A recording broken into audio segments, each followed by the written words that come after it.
7h19 pelo horário brasileiro de verão. Para você, uma excelente manhã que está aqui acompanhando a programação do Canal do Boi. Bom dia, Antônio Gustavo. Bom dia, Nani Valdez. Bom dia para você, produtor rural, para você, pecuarista. Hoje, manhã de quarta-feira, dia 22 de novembro de 2017. Teremos muitas informações para você a partir de agora. Confira os destaques da edição de hoje. Você vai acompanhar que no estado de Mato Grosso do Sul, a capacidade de abate dos frigoríficos aumenta para 1.000 cabeças ao dia. Atraso das chuvas deve impactar o mercado de reposição a longo prazo.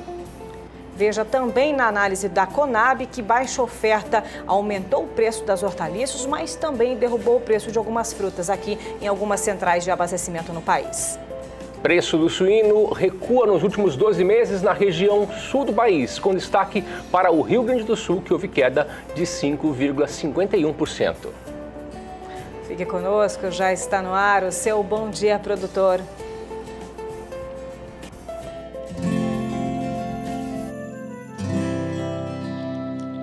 Acorda que o galo já cantou e o sol já vem fazer brotar mais um novo dia.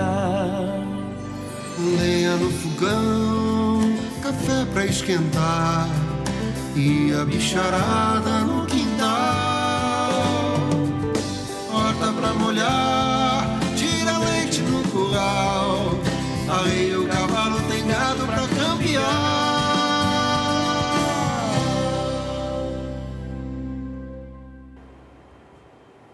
E para começar muito bem a sua manhã, vamos ver o fechamento de ontem, terça-feira, de acordo com a Scott Consultoria, onde também, por pressionado pela oferta reduzida, as indústrias efetuaram pagamentos maiores. Para você de casa ter uma ideia, das 32 praças pesquisadas pela Scott Consultoria, 9 apresentaram ontem alta. É o que você vai ver em detalhes com a Scott. Olá a todos!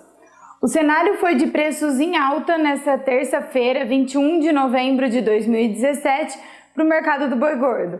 Das 32 praças pesquisadas aqui na Scott Consultoria, tivemos alta em 9, quando referente ao mercado do boi gordo. Em São Paulo, mais um dia de alta na referência e a arroba do macho terminado ficou cotado em R$ 140,50 à vista, livre de fundo rural. Uma alta de 2,6% desde o início do mês. No estado, as escalas de abate giram em torno de 4 dias e pagamentos acima da referência são comuns. De maneira geral, o que a gente observa é uma diminuição no número de animais terminados e, consequentemente, o encurtamento das escalas de abate. Já no mercado atacadista de carne bovina com osso, o boi casado de animais castrados ficou cotado em R$ 9,46 o quilo, estabilidade frente ao último fechamento. Bom, por hoje é só. Eu sou Isabela Camargo, zootecnista e consultora de mercado da Scott Consultoria. Um abraço a todos e até a próxima. E ainda falando do mercado pecuário, o aumento do escoamento e com as escalas mais enxutas tem ajudado para manter os preços da arroba do boi gordo mais firmes. É isso mesmo. Olha, para o segundo semestre agora deste mês que começou, a tendência é que os preços continuem mais altos, principalmente por conta do consumo, que deve manter os preços em reação, em análise maior, com alta, então, para o cenário do mercado do boi gordo. Vamos dar um giro pelas regiões brasileiras, acompanhar o fechamento de ontem, de acordo com a Scott Consultoria. E a gente começa com a região sudeste na tela do seu televisor nesta manhã, para que você possa ver como estão os valores. Alta de R$1 também em Barretos e Araçatuba, assim como norte de Minas Gerais. Barretos e Araçatuba, portanto, R$ 140,50. Belo Horizonte, aqui R$ 137. Triângulo Mineiro, batendo R$ 135 o preço do boi gordo à vista, assim como a parte sul de Minas, R$ 134. O mesmo valor se repete com essa alta também de R$1 para Minas Gerais, a parte norte, R$ 135 a cotação. Rio de Janeiro, R$ 136 e Espírito Santo também batendo o mesmo valor do boi gordo à vista em R$ 135. Vamos agora para a região sul do país saber como ficou a cotação da arroba do boi gordo ontem.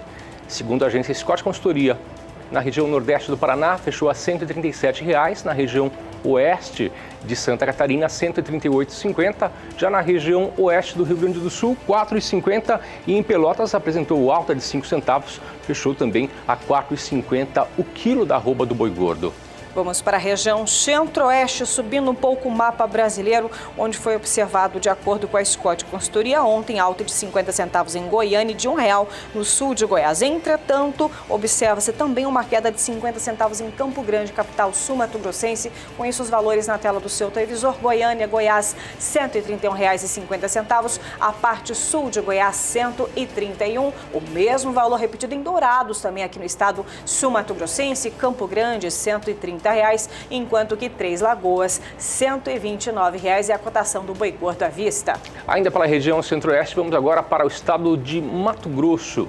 Em Cuiabá fechou a R$ 127, na região norte do estado R$ 126, já na região sudeste R$ 125,50 e na região sudoeste igualmente R$ 125,50. É bom lembrar que em Mato Grosso não apresentou alteração no preço da arroba do boi gordo. Vamos subindo mais um pouco o mapa brasileiro, região nordeste em destaque, onde foi observado pela Scott Consultoria ontem alta de R$1 no sul da Bahia. Portanto, Alagoas ainda continua batendo R$ 153, a parte oeste baiana R$ 139,50, a parte sul da Bahia R$ 134, menor valor para o oeste do Maranhão, com a cotação do boi gordo à vista em R$ 130. É a vez da região norte do país. Vamos acompanhar aqui que apresentou alta de R$1 em Redenção, no Pará, e também no norte do Tocantins. Acompanhe comigo: no Acre, R$ 119 arroba do boi gordo, Redenção R$ 131 com alta de R$1, Marabá R$ 132, Paragominas R$ 133, região sudeste de Rondônia R$ 129, já no sul do Tocantins R$ 131,50 e na região norte do Tocantins, que apresentou alta de R$1, fechou a R$ 134, cotações apuradas pela Scott Consultoria. E nós vamos acompanhar agora as cotações para o boi magro nas principais praças do país.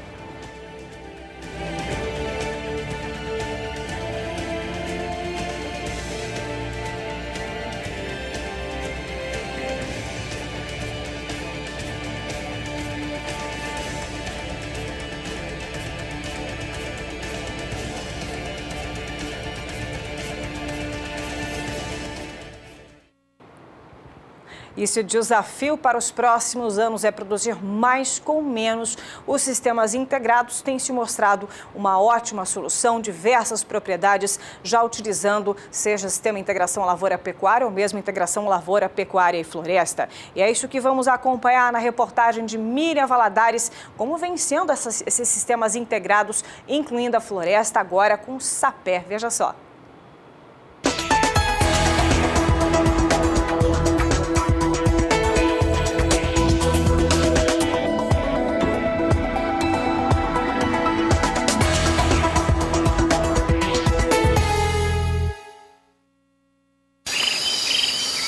A nossa parada é na fazenda Sapé Agro, que fica em Maracaju, no Mato Grosso do Sul.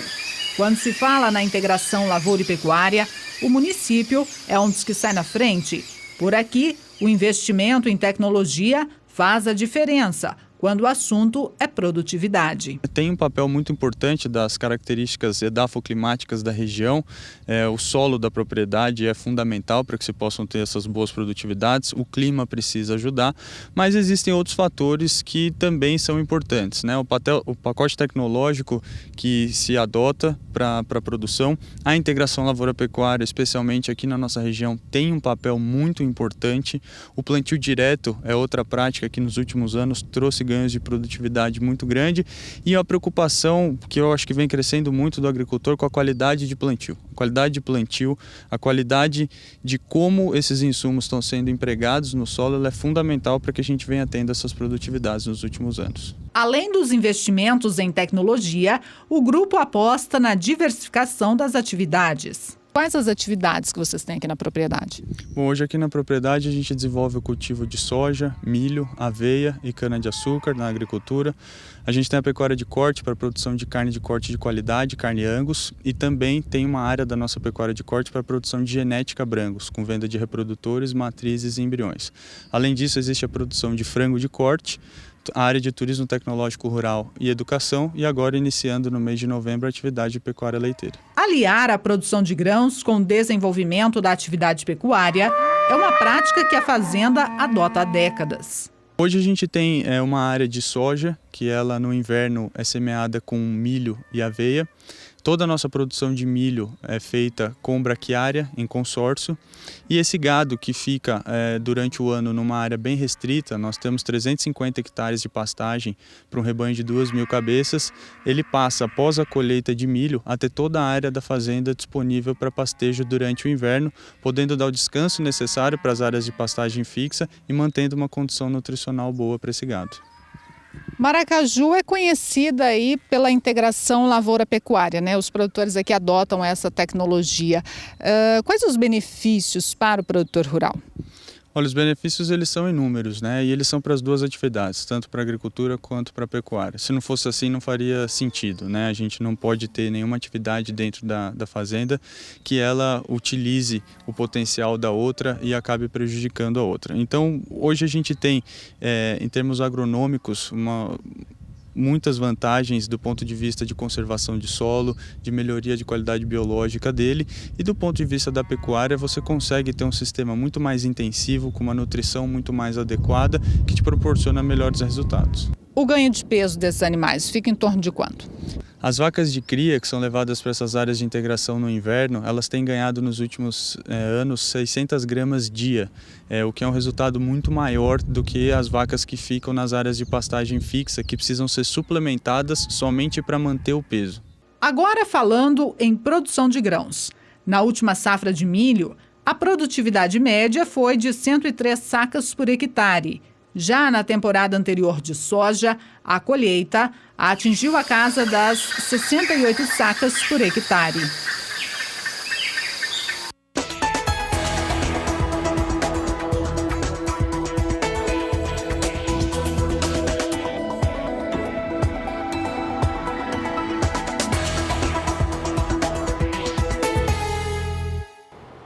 Mato Grosso do Sul amplia a capacidade de abates em 1.000 cabeças ao dia. Confira esse e outros destaques no Giro do Agronegócio.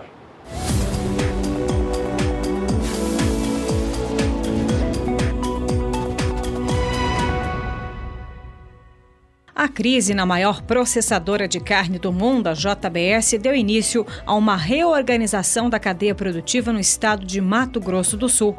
Esse processo de desmonopolização começou ainda em março, quando foi deflagrada a Operação Carne Fraca pela Polícia Federal, que investigava esquema de corrupção, e foi reforçado com a delação premiada dos irmãos Joesley e Wesley Batista no mês de maio.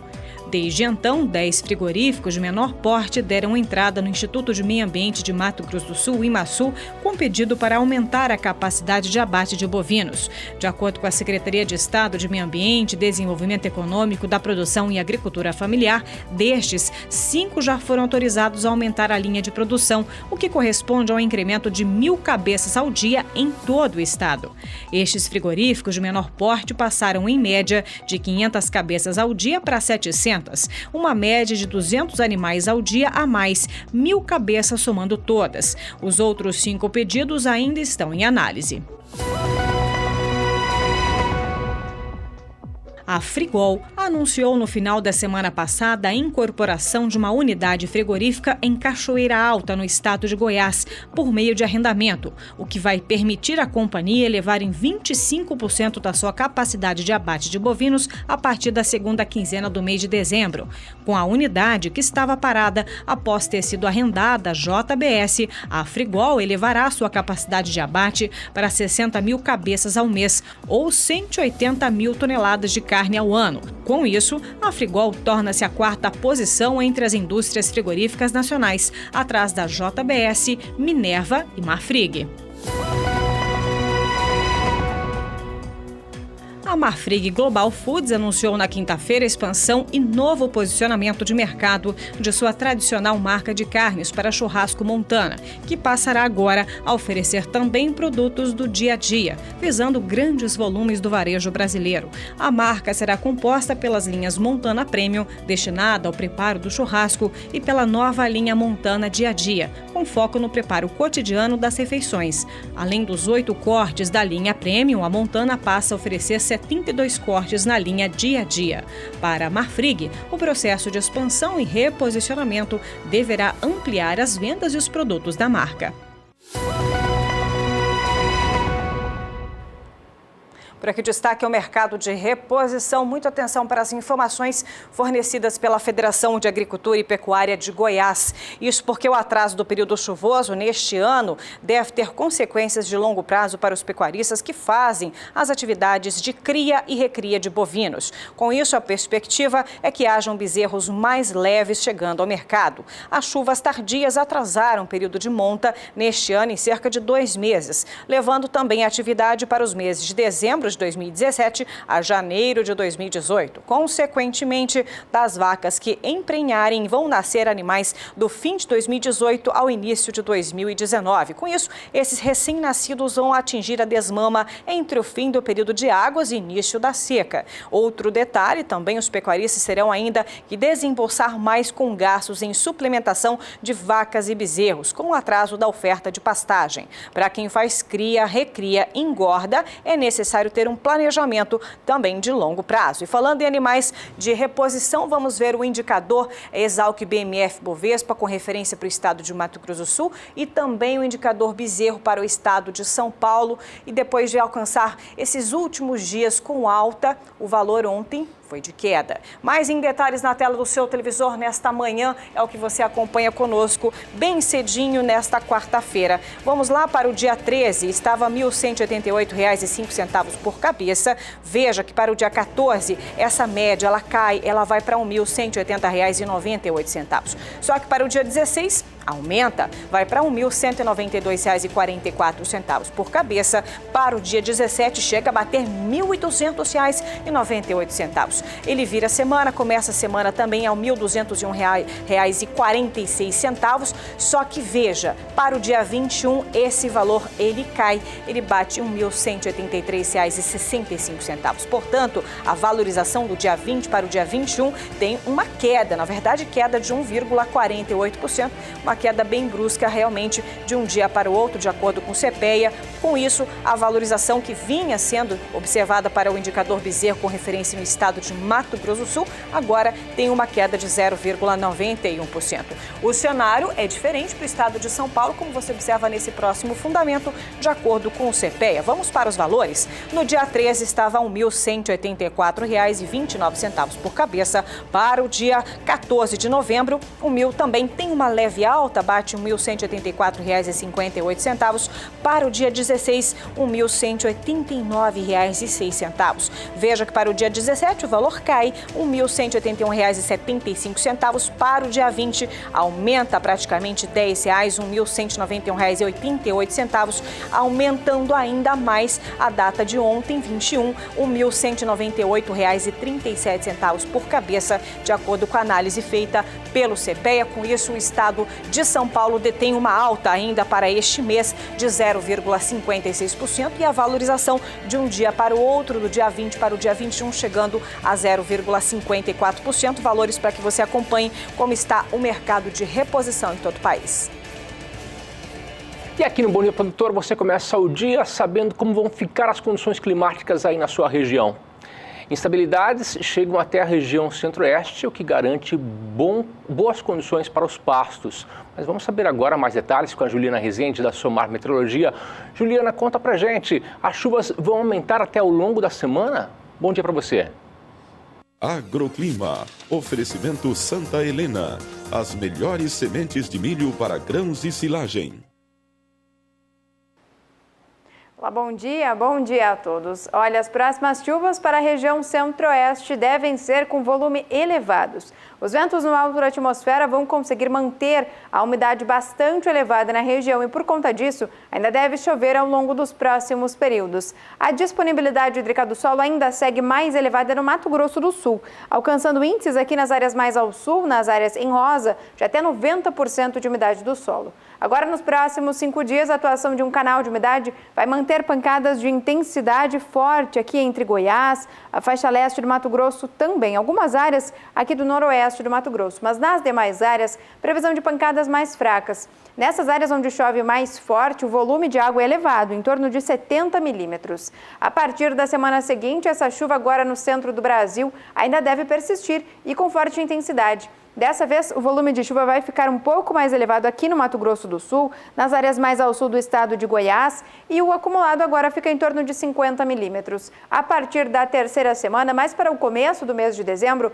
as chuvas no centro do país ainda vão persistir e vão voltar a ganhar força aqui no sul do estado de Goiás. Deve seguir chovendo de forma bastante expressiva na maior parte do centro do país, com volumes de 30 até 50 milímetros até pelo menos a primeira semana do mês de dezembro. Então, ao longo das próximas semanas, os pastos da região centro-oeste ainda devem manter bom ritmo de crescimento, porque essas instabilidades têm potencial para manter a umidade do solo bastante elevada e garantir bom crescimento para os pastos. Daqui a pouco eu volto com mais previsão do tempo.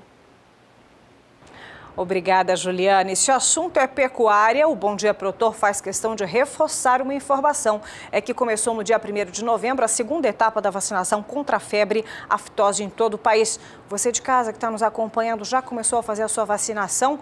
Pois bem, acompanhe as dicas do Adriano Edival sobre esse assunto. Gente, a febre aftosa faz o animal sofrer no pasto e o criador sofrer no bolso. Ô, doença danada! E é tão simples prevenir, é só vacinar o rebanho. Consulte o calendário de vacinação do seu estado e conserve as vacinas sempre frias, entre 2 e 8 graus. Para saber mais, entra lá no site do Ministério da Agricultura, agricultura.gov.br. E lembre-se, cada estado tem o seu calendário de vacinação contra a aftosa. Lá no site do Ministério da Agricultura tem tudo explicadinho. Anota aí, agricultura.gov.br. Vacine seu rebanho. Brasil sem aftosa. Esta conquista também é sua.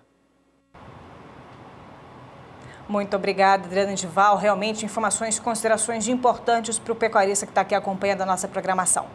Intervalo comercial e nós voltamos daqui a pouquinho para falar sobre a Semana Senepol São José no quadro De Olho na Fazenda.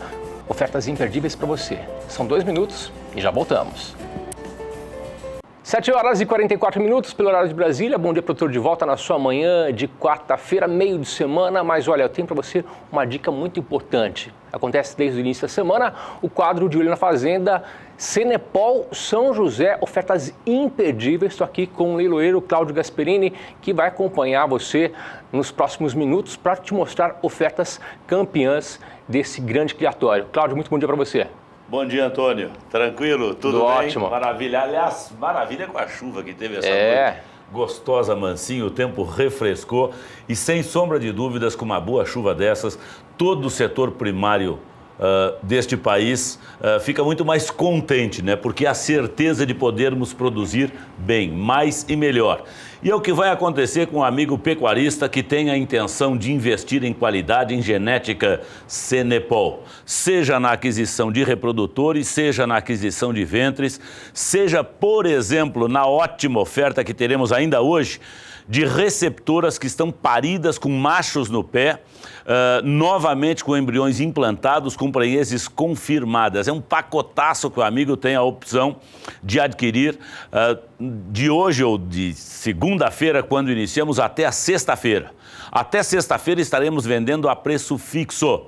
E na sexta-feira à noite, então, teremos o leilão. E aí, o mercado vai determinar o seu valor de compra, tá certo?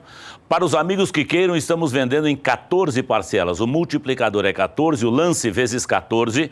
Os senhores terão o valor final de cada um dos animais. E as 14 parcelas pagas, 2 à vista, 2 com 30 dias de prazo e mais 10 parcelas mensais iguais e consecutivas.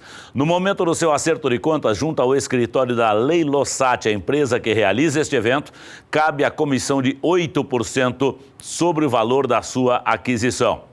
Vamos mostrar alguns dos lotes que nós temos à disposição dos amigos, desde já convidando a todos. Depois podem acompanhar, estaremos várias vezes durante a programação do SBA, conversando com os senhores e as senhoras, mas lembrando que tem a opção de entrarem no site da Leilosat. Lá nós temos todos os mesmos filmes que vamos apresentando aqui, com todas as informações dos animais, de tal forma que o amigo tem aí o dia inteiro ou estes dias até a sexta-feira para olhar com calma, escolher o seu lote, entrar em contato com a mesa operadora Leilosat e realizar as suas aquisições, ok? Eu vou mostrar o lote número 1. Esse touro é o Sacramento 4063, a maioria das fêmeas prenhes estão prenhes desse touro, que é o lote número 01. Ele tem 2 números, inclusive, porque é um touro importado, um número americano, um número nacional. Aqui é o Sacramento 9254, que corresponde ao Sacramento 4063. É um filho do WC 950K, na Sacramento 6672, que é sangue do CN 5225. Nós temos 2 grandes raçadores aqui. O pai, WC 950K, um dos pilares da seleção NL Farms, e na veia materna o CN 5225, outro touraço importante da seleção Castle Nugent. E aí nós temos os 2 grandes criatórios da raça Senepol, lá na sua origem, na ilha de Saint Croix. Esse touro da geração 2009, esse touro tem 7 anos completos e é indiscutivelmente um raçador de muita qualidade, de uma estrutura corporal maravilhosa. Esse touro deixou já uma produção importante no criatório da São José e a maciça maioria das fêmeas está com a prenhez confirmada deste touro. Ele está à venda numa barbada, numa grande barbada, esse touro a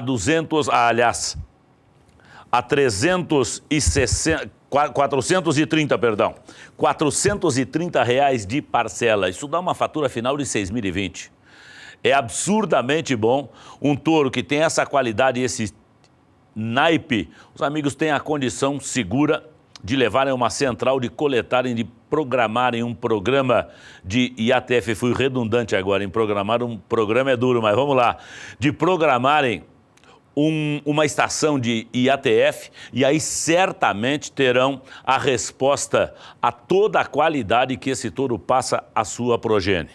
Parcelas de 430 para o lote número 01 e vale mostrarmos também para que os amigos compradores das fêmeas tenham a exata ideia do produto que essas fêmeas levam ao ventre. A maciça maioria com prenhezes do 4063, que aí vai sendo apresentado aos senhores, ok? Eu vou chamar na sequência o lote número 2. Eu vou mostrar uns 3 touros e depois umas 3 fêmeas.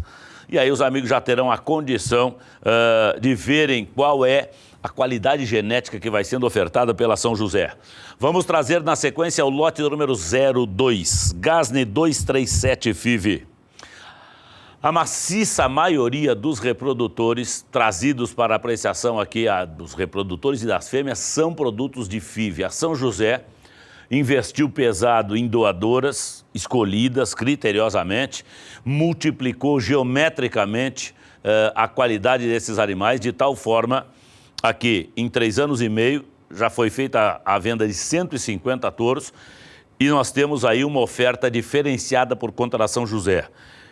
Este touro, Gasne 237, é um touro nascido em agosto de 16. Ele completou 15 meses de idade, apenas 15 meses de idade. Esse touro está com 515 quilos de peso. Portanto, reparem que aos 15 meses, mais de 17 arrobas de peso.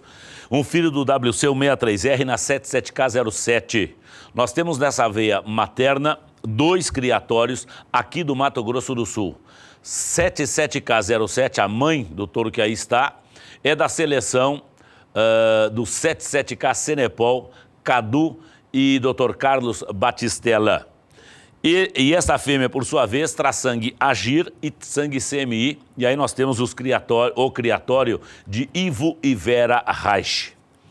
Esse touro, como já disse, 15 meses, 515 quilos, um touro que está pronto, uma carcaça equilibrada, barbaridade. Também parcelas de 430, 14 parcelas de 430, o que dá uma fatura final de apenas R$6.020. Lembrando que a nossa média na venda de reprodutores Senepol neste ano seguramente andou entre os 11 e os 12 mil reais. Eu chamo a atenção dos amigos. Tem aqui a oportunidade de investir em pagando a metade do que esses animais têm valido no mercado, ok? Vamos trazer na sequência o lote número 13, é o último dos machos que eu vou apresentar agora de manhã. E depois nós passaremos às fêmeas. Parecidíssimo, né? Porque é um irmão completo. Eu tenho aqui WC163R na 77K07. Vai fechar os 550 quilos, também 15 meses, aliás, 450 quilos, também 15 meses. Opa, puxaram o lote 13 aqui para mim. Vamos lá, vamos lá. Eu tinha falado 3, entenderam 13, não tem problema nenhum. Ó, o lote 13 é o Gasne 257, o Gasne 258. O bom é isso, é que a gente muda de lote e mantém a mesma qualidade. Tá aqui, essa é uma dupla O 257 é um filho do Wizard 36 na 77K. Eu tenho aqui 2 irmãos completos. O Wizard 36 na mesma mãe dos outros 2 touros que nós apresentamos, né? Na 77K 07. Esses machos são de setembro, eles têm 14 meses de idade, parcelas de 430. Podem colocar na tela pra gente, parcelas de 430 no lote do número 13. E uma grande barbada, uma fatura final de apenas R$ 6.020. 14 meses de idade, eu chamo a atenção dos amigos. Garrotes muito bem estruturados, de umbigos corrigidos. E outro dado que é importante chamar sempre a atenção dos senhores, a questão da forma como são manejados, como são trabalhados, a pasto. Todos esses animais são animais de pasto, são animais exclusivamente de pasto e sal mineral. Então isso facilita barbaridade e não tem risco de qualquer estresse de adaptação, não. Vão chegar na sua fazenda, vai soltar para o pasto e vão seguir trabalhando sem susto, tá certo? Esse então é o lote número 13, parcelas de 430. Eu vou chamar na sequência uma fêmea que eu gosto demais, que é o lote número 20. Lote número 20, Fanny Gasne, 52 FIV. É uma filha do Lexus TE Prime, o Lexus, um campeão de prova, na 774 da ação. Olha que turbo essa novilha, gente. Olha que turbo essa novilha. Ela é de junho de 2015, vai completar os 2 anos e meio agora no final do ano. Fêmea é uma carcaça equilibradíssima, linha superior bruta de boa, muita costela, muito arqueamento, novilha da virilha baixa, né? De um revestimento de musculatura excepcional, cabeça muito bonita, muito bem feita, uma res muito expressiva e muito feminina. Essa fêmea vem com prenhez confirmada, é o lote número 20, parcelas também de 430. 6.020 de fatura final para pagarem 2 à vista, 2 com 30 e mais 10 parcelas mensais iguais e consecutivas. Efetivamente, um dos lotes destaques do nosso trabalho nas fêmeas ofertadas pela São José, o lote de número 20. Vamos seguir ganhando tempo, eu vou trazer na sequência o lote do número 21, Auge 169. Essa vaca ou essa novilha, melhor dito, está parida. Quer ver só? Deixa eu ver se é ela mesma. É ela mesma. Lote do número 21, Auge 169 FIV. Ela está parida de macho. E ela está parida de macho do Faraó. Faraó é um touro maravilhoso produzido pela São José, que é o destaque desta seleção na produção dos machos. Faraó realmente um touro espetacular, um touro de 2 anos e meio, da mesma geração da novilha que aí está. Ele está recém-parida, leva macho no pé, filho do Faraó. Auge 169 é Dom Manuel da Soledade, que é sangue do Vulcan, sangue da Arena 44. Na Aloha da JJ, que é sangue do CN 5480 Hércules. Reparem a habilidade maternal, a capacidade de aleitamento que essa novilha tem aos 2 anos e meio. Vai fechar os 2 anos e meio agora em dezembro. Por último, eu vou chamar o lote número 22. Essa aqui, parcela igual, 430, tá certo? Lote número 22, também parcelas de 430, e a Giada Gasne 69 FIV. Novamente, uma filha do Lexus TE Prime, na 788 da Sam. Lote número 22, se eu conferir aqui, essa novilha está vazia. Justamente deixaram algumas fêmeas vazias para que pudessem ser imediatamente aspiradas, se assim os amigos entendessem. É uma filha do Lexus, na 788 da Sam, das doadoras especialmente escolhidas para esse trabalho de multiplicação de Senepol da Fazenda São José. Novilha equilibrada, linha superior correta, qualidade, mostra a qualidade de sistema mamário, tetas pequenas, de bom tamanho, bem colocadas, eu chamo a atenção dos amigos, e um revestimento de carcaça muito bom. Reparem a suavidade de passagem da paleta para primeiras costelas que essa novilha apresenta. Tudo isso à disposição. Opa, tem mais um tempinho, maravilha então. Vamos mostrar mais um lote? Claro que sim. Eu vou trazer o lote número 23. Vamos mostrar o lote do número 23. O lote do número 23 já é uma fêmea prenhe, hein? Lote do número 23 já é uma fêmea prenhe. Aliás, era prenhe. Ela está parida. Ela está parida de fêmea. Ela estava chegadinha. Na filmagem, ela estava chegadinha. Aparição. E ela está parida de fêmea. É a Lontra Gasne 16 FIV, é uma filha do WC163R, na 788 da mesma mãe da novilha do lote anterior, tá certo? A oportunidade aí está, é o lote número 23. Novilha de abril de 2015, completou agora os 2 anos e meio, mostra uma boa precocidade, já parida aos 2 anos e meio, levando no pé uma fêmea, filha do Sacramento 4063, aquele primeiro touro que nós mostramos, o touro do lote de número 1, ok? A oportunidade, portanto, aí está, me agrada demais essa fêmea, vai crescendo em direção ao posterior, fêmea da virilha baixa, também de uma habilidade maternal fora de série, uma capacidade de aleitamento muito boa, ela que vai paridinha de fêmea num pacote 2 em 1, parcela igual, 430, olha a barbada, 6.020 de fatura final, 430 de parcela. Ligue agora na mesa operadora Leilosat, 0 operadora 67 3022 0313, realize os seus melhores investimentos. Quaisquer dúvidas que os amigos tenham, acessem o site da Leilosat, leilosat.com.br, todos esses filmes e todas as informações de cada um dos lotes à disposição dos amigos, ok? Mestre Antônio, lhe passo a bola, vamos seguir com o Bom Dia, produtor. Muito obrigado pelo espaço. Muito obrigado, Cláudio, pelas informações, e é bom lembrar também que até a próxima quinta-feira estamos de olho na Fazenda e na sexta-feira temos um grande leilão. Isso, é por aí. Muito obrigado. Elaine? E por aqui as ofertas não param, viu? No próximo dia 27 de novembro, a partir de 1h da tarde, pelo horário de Brasília, você também confere aqui pelas lentes do Canal do Boi o leilão Agropecuária Jacarezinho Novo Horizonte. Sabe o que tem oferta? 250 touros com shape. Vamos ver agora na reportagem de Daniel de Paula, ele que foi até a propriedade localizada em Coxinha, aqui no belo estado de Mato Grosso do Sul, ver os detalhes desta grande oferta. Veja só.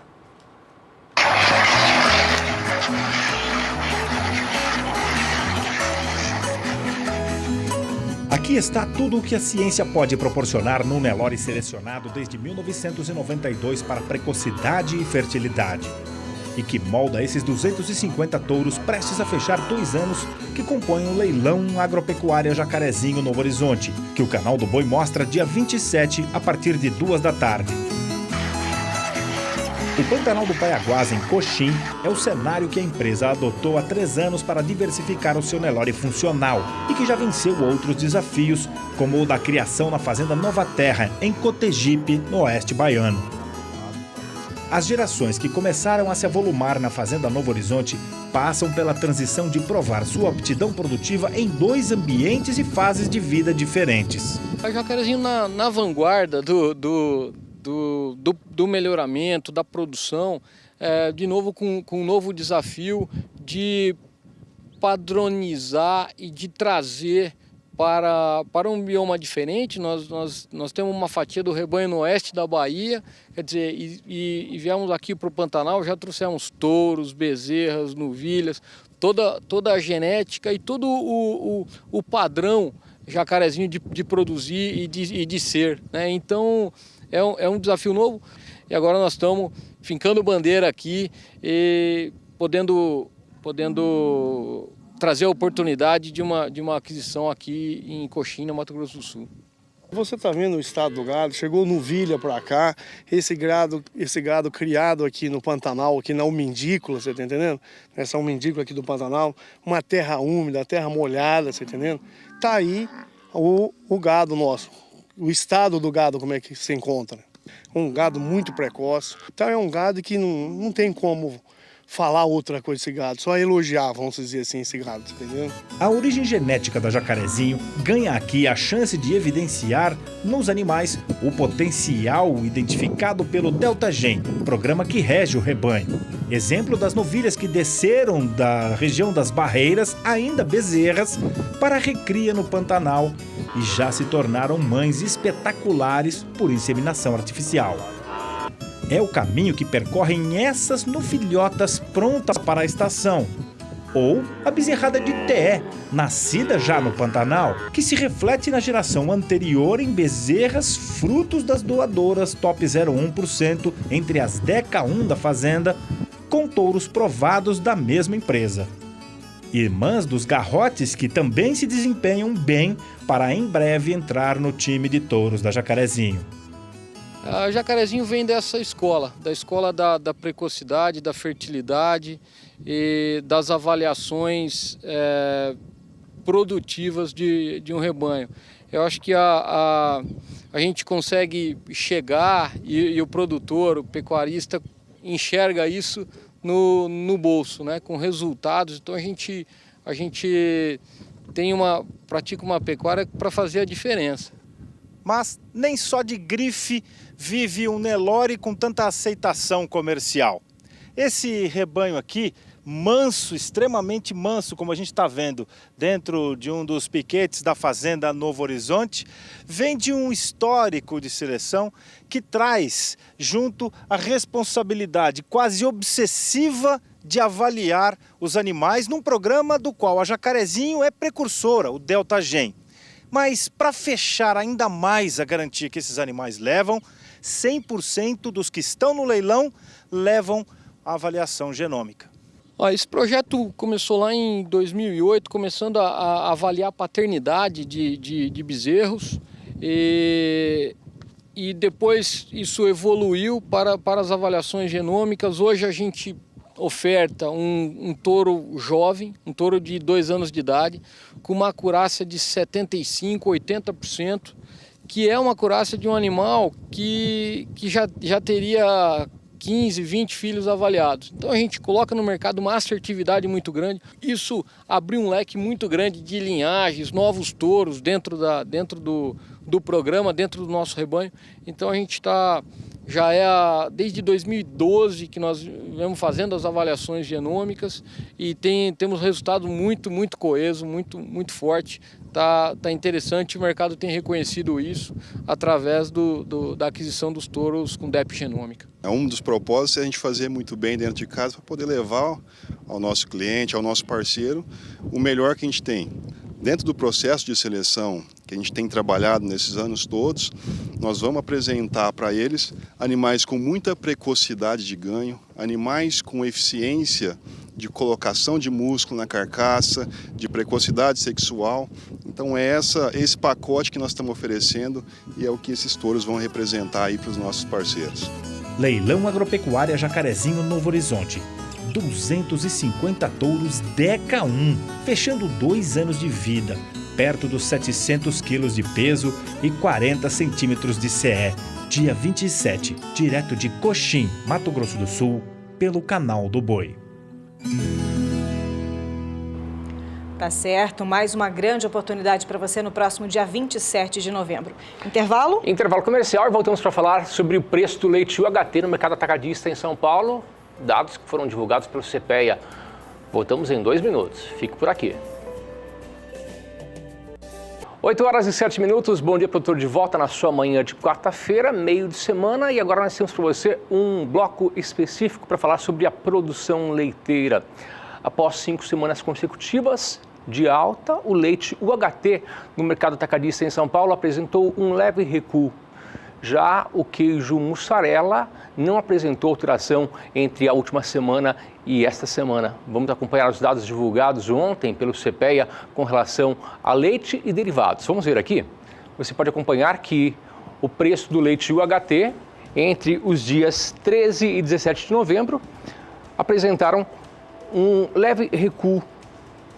Você pode acompanhar aqui que o preço médio ficou em R$ 2,11 o litro, com queda de 0,79% na comparação com a semana anterior. Já os preços do queijo mussarela permaneceram estáveis no mesmo período, com o preço médio de R$ 14,06 o quilo, sem variação de preços na apuração semanal.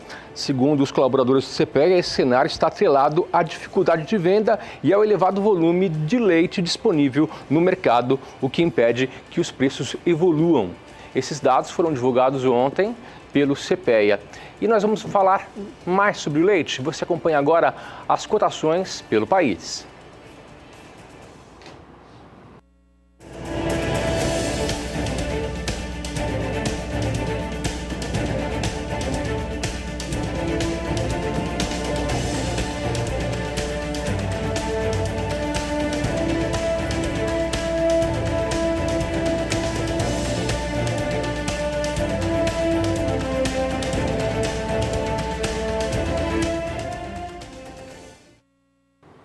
e nós estamos em plena estação de monta. Para você que utiliza melhoramento genético, ou sabe como otimizar ainda mais os resultados da sua empresa rural, pois é o que a Cemex vai trazer para você algumas dicas importantes para esse período. Veja só.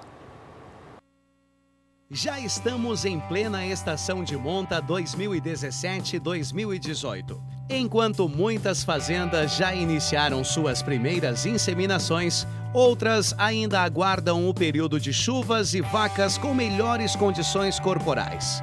A Cemex, como parceira, preparou uma série de dicas para auxiliar no melhoramento genético do seu rebanho e para garantir ainda mais lucratividade na sua estação.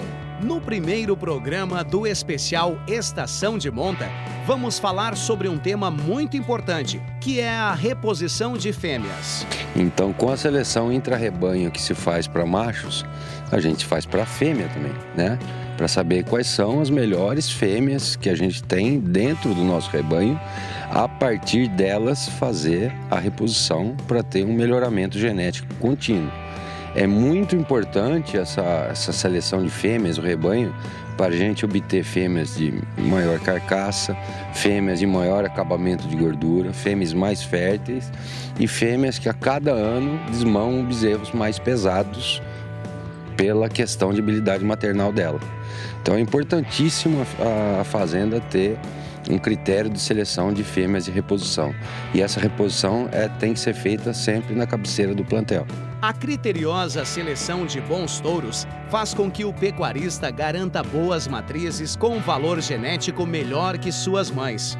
E para isso, a Cemex conta com uma bateria de zebu com touros melhoradores nas características maternais e reprodutivas para produzir fêmeas superiores e precoces. A nossa seleção é baseada na seleção intra-rebanho, nas avaliações, na consistência de famílias, de mães e de touros equilibrados.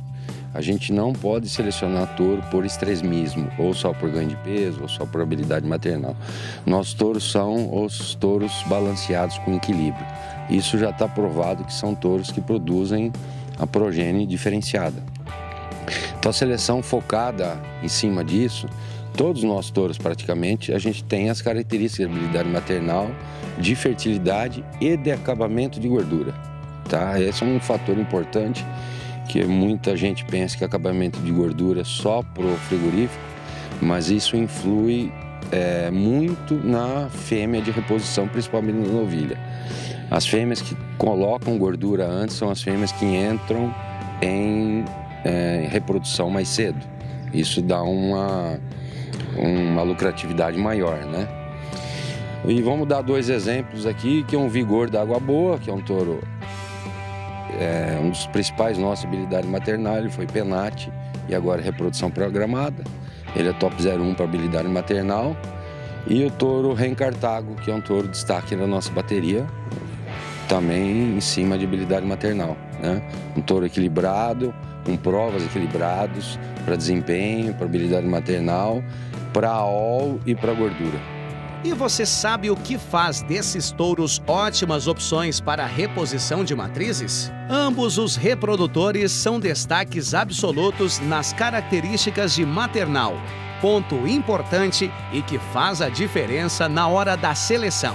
Vamos entender um pouco mais. Alguns pontos principais, o nosso catálogo está bem dividido isso, né? De características de desempenho, reprodutivo e maternal, né? A prova de maternal, né? De efeito direto e efeito maternal.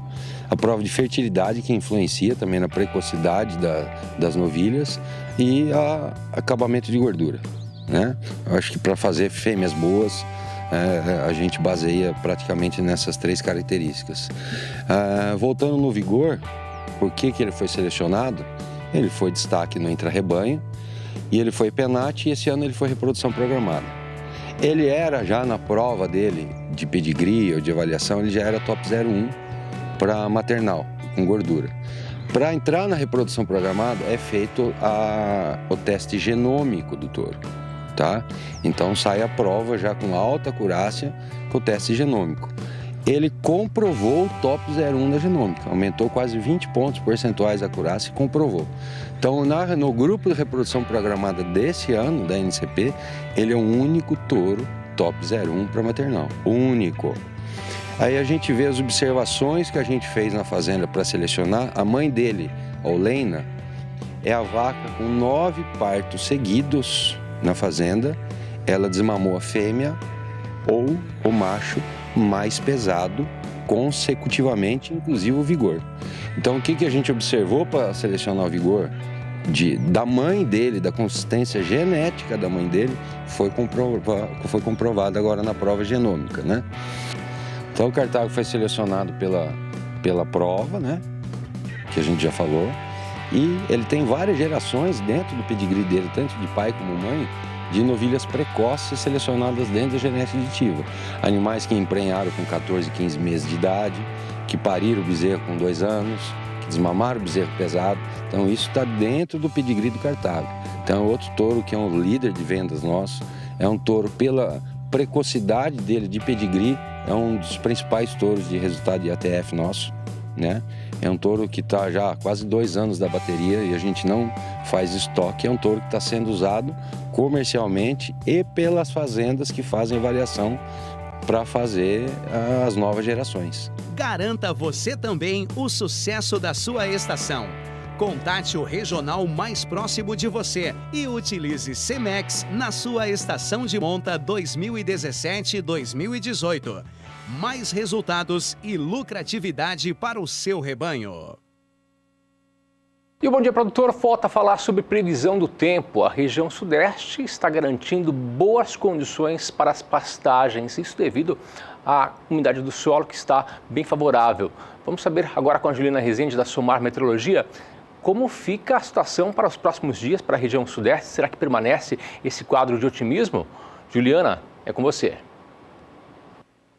Os índices de umidade do solo do sudeste ainda seguem muito elevados. Após a regularização das chuvas, quando as instabilidades começaram a avançar um pouco mais pelo sudeste do Brasil, é que a umidade do solo aumentou de forma bastante expressiva. Então a gente pode ver no mapa que nessas áreas aqui em rosa, toda a metade leste do estado de São Paulo, sul de Minas Gerais, os índices de umidade do solo já alcançaram até 90%.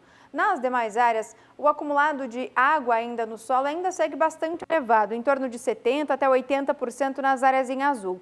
Apenas nas áreas em verde é que a disponibilidade hídrica fica em torno de 50%. Mas, de maneira geral, a umidade do solo segue bastante elevada na maior parte do sudeste e, nessas condições, os pastos conseguem manter bom ritmo de crescimento. E agora a tendência é que os cenários ainda sigam bastante otimistas para o setor da pecuária, porque agora, nos próximos 5 dias, a atuação de um canal de umidade vai conseguir manter as chuvas persistentes no sudeste. Vai ter previsão de chuva forte, principalmente em Minas Gerais, nas áreas centrais, oeste e também Triângulo Mineiro.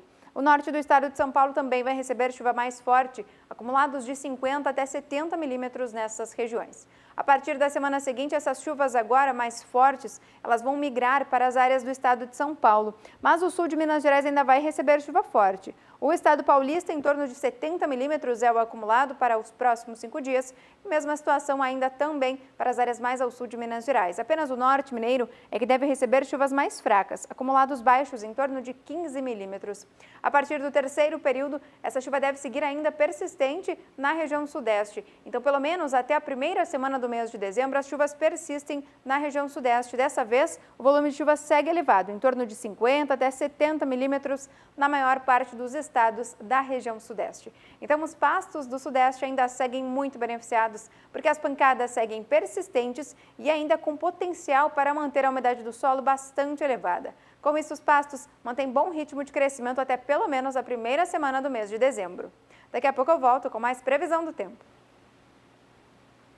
Boa notícia, então, para os produtores da região sudeste. Grande parte do Brasil chovendo também. A gente amanheceu com chuva aqui no estado de Mato Grosso Sul, na capital sul-mato-grossense. E falando em chuva, me lembra pastagens. E para isso, temos aqui o engenheiro agrônomo Guilherme Beretta, da Produtos Germipasto, para trazer informação para você. Chuva muito bom, né? Bom dia. Bom dia, Elaine. Bom dia a todos. A chuva sempre é bem-vinda, né, Elaine? Ainda mais você que pretende, nesse ano ainda, fazer a sua reforma, a sua formação, o plantio definitivo das suas sementes. Então, esse é o momento certo.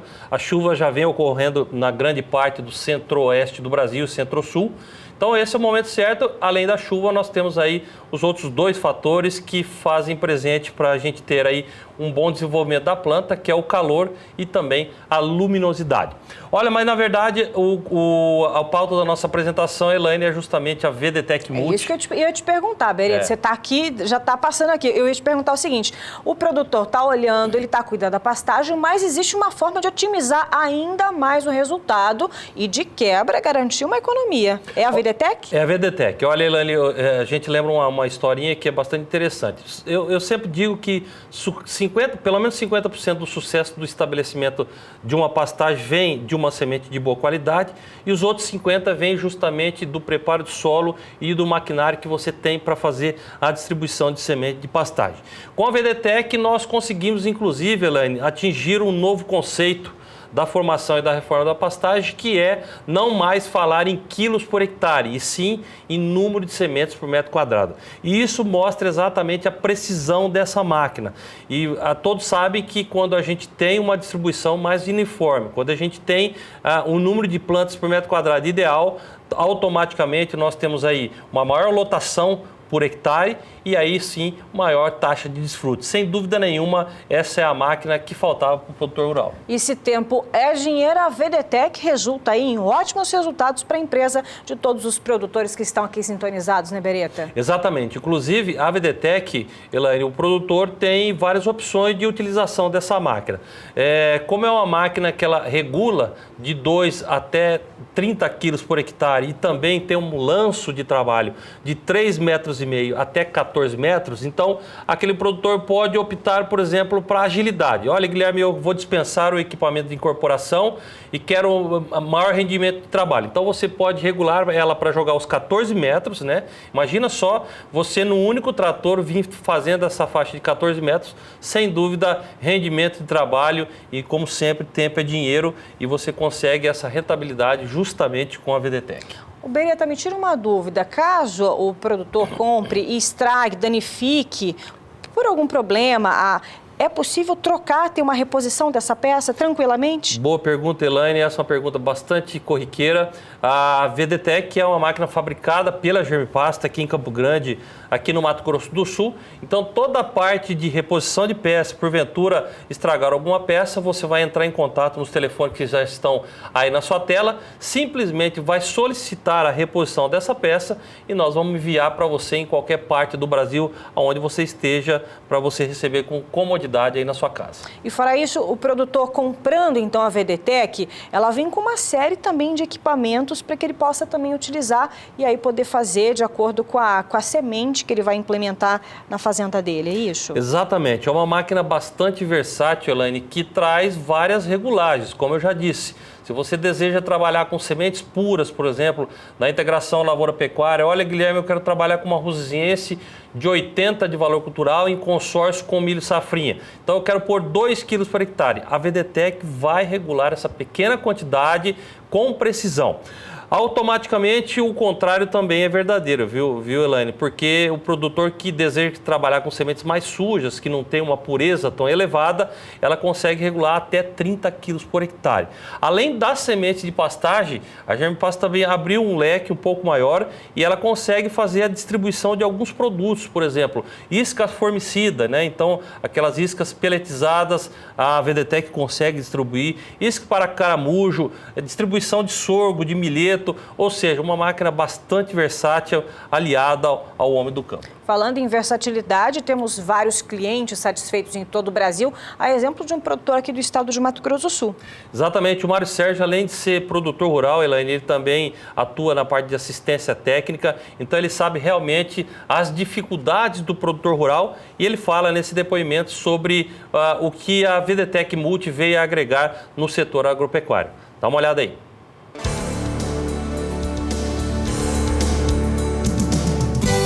Até hoje eu estou satisfeito com o serviço da Germipasta.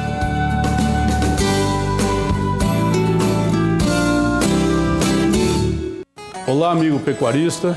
Eu estou aqui na Germipasta com os amigos da Germipasta e estou muito satisfeito porque eles conseguiram desenvolver uma plantadeira que veio trazer uma grande solução na formação das pastagens. É normal, hoje nós jogamos, as empresas normalmente produzem semente de boa qualidade, nós estamos jogando de 80 a 100 sementes viáveis por metro quadrado, e quando você vai ver a formação do pasto, nasceu lá 5, 10 plantas por metro quadrado. Por quê? Exatamente por falhas na operação de plantio. Uma das falhas mais importantes que o pecuarista às vezes tem um tabu contra isso é a incorporação da semente. A Germipasto desenvolveu uma plantadeira que consegue jogar, você pode acoplar a plantadeira no trator e ela só joga a semente 2 metros para trás. Quer dizer, você consegue plantar e incorporar numa mesma operação. Então você barateia bastante o custo da operação e a velocidade de plantio. E após plantar e incorporar, você passa o rolo compactador e você vai atingir aí de 60, 70 até 100 plantas germinadas por metro quadrado. E todos nós sabemos que quanto mais planta germinada, menos guanchuma, menos praga de pastagem, e maior produtividade do pasto. Então é muito importante esse trabalho que a Germipasto fez, desenvolvendo essa plantadeira de alta precisão e, no meu modo de ver, baixo custo, porque ela economiza de semente e melhora a qualidade de plantio, e ela pode ser usada vários anos, e além de economizar uma operação de incorporação, porque ela faz as 2 operações em uma só.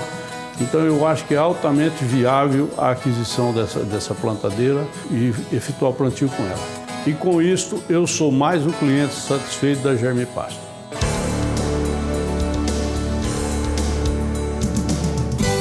Até hoje eu estou satisfeito com o serviço da Germipasto.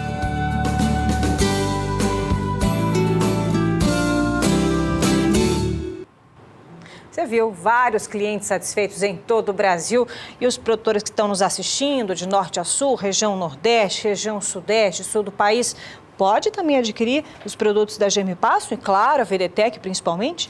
Olha, além da VDTEC, a Germipasto disponibiliza para você também 19 cultivares, 3 apresentações e 2 VDTECs, tanto a Multi como também a VDTEC Plus. Olha, mas para toda essa tecnologia chegar à sua disposição, basta você pegar o telefone e entrar em contato com a central de vendas da Germipasto. Operadora 67 3389 6700 e também um segundo número 0800 647 0050. Inclusive, Elaine, o sucesso da VDTEC foi tão grande que nós temos um site próprio para a máquina, que é o www.vdtec.com.br. Lá você vai encontrar várias informações.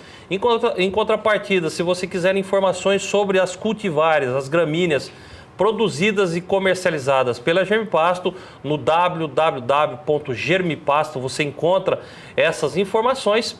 A empresa também está presente nas mídias sociais, tanto Facebook como também Instagram, e no YouTube. Elaine, aquele produtor que tem um pouquinho mais de curiosidade, né, quer ver a VDTEC, tanto a Plus como a Multi em ação, lá ele tem essa oportunidade de assistir grandes vídeos falando um pouquinho mais dessa fantástica máquina.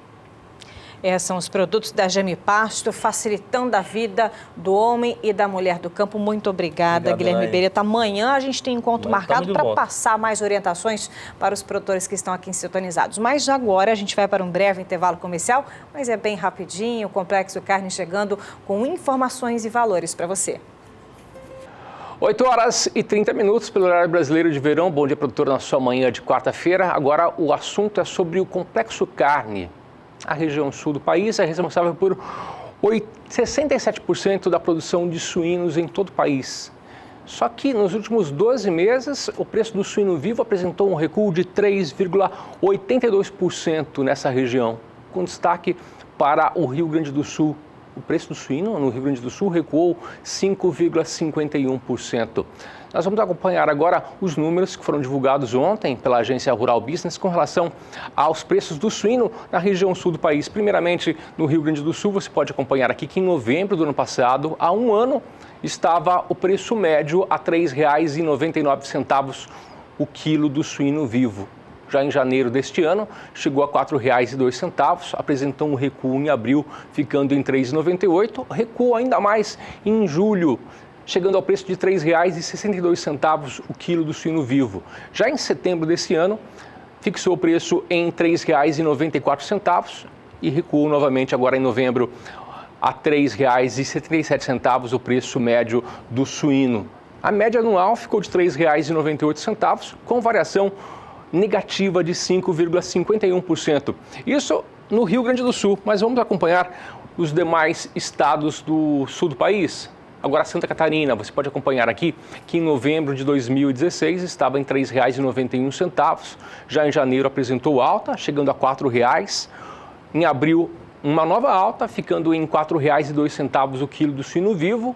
Já em julho, no meio deste ano, apresentou recuo e ficou em R$ 3,59 o preço médio. Setembro, R$ 3,91.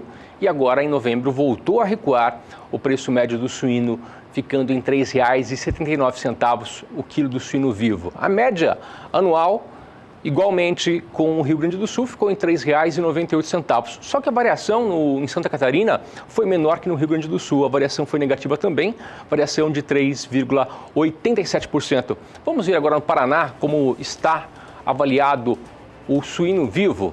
Em novembro de 2016 estava em R$ 3,99 o quilo. Em janeiro apresentou uma forte alta, ficando em R$ 4,31.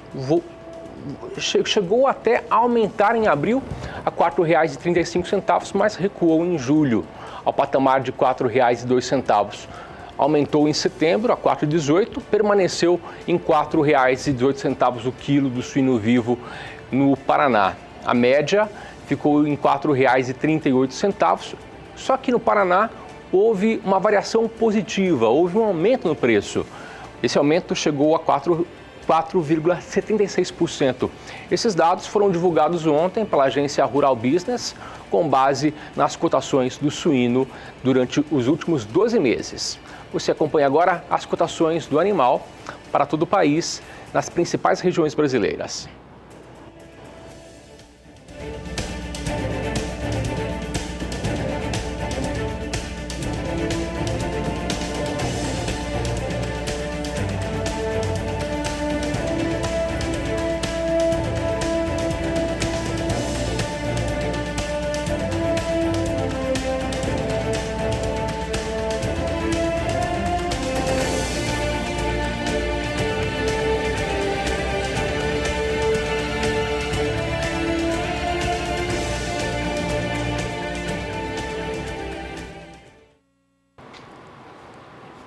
E por aqui, ainda falando em suinocultura, você acompanhou a média para os últimos meses, mas agora a gente vai também trazer para você os valores desse início de semana, que também sem grandes variações e principalmente motivado pelo Dia da Consciência Negra em algumas localidades, sem muita movimentação e com isso poucas variações. O indicador suíno vivo do CPEA é o que você vai acompanhar agora na tela do seu televisor, os valores. Minas Gerais para o dia 21, portanto ontem, marcando o quilo vivo à vista R$ 4,13. Portanto, a valorização para este 11º mês de 2017 chega a 4,03% para o estado mineiro. Já no Paraná, uma leve alta para o mês de 0,27% a R$ 3,71 o quilo vivo. Da mesma forma, vamos para o estado do Rio Grande do Sul. Aí sim a variação é negativa para o estado gaúcho em 1,46%, com valor então marcando para o dia 21 em R$ 3,37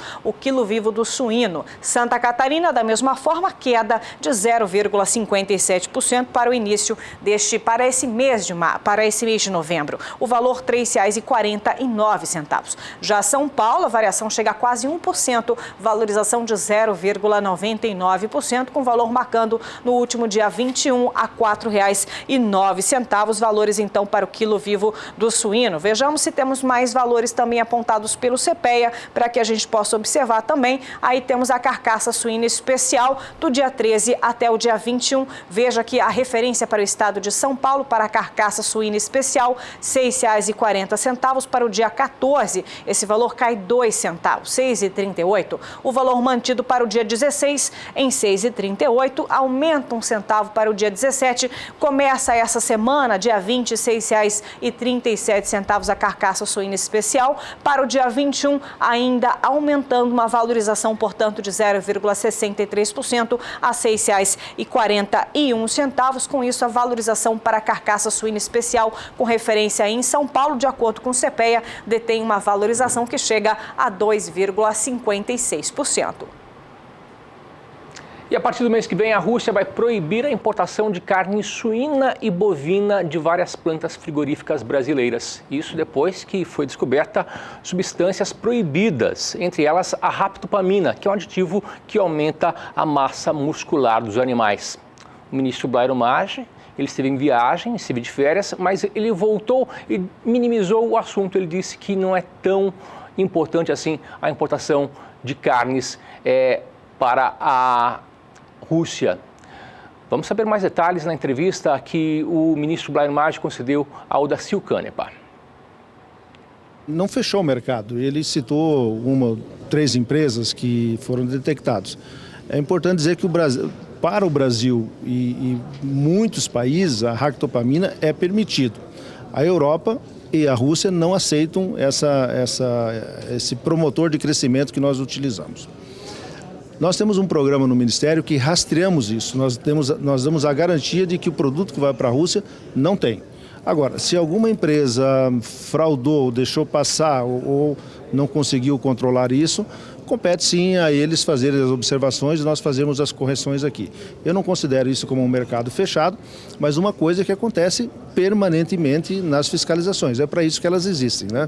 Não está fechado, não. Só acho que são 3 ou 4 empresas que foram citadas, que apareceram com esse problema. O restante continua trabalhando.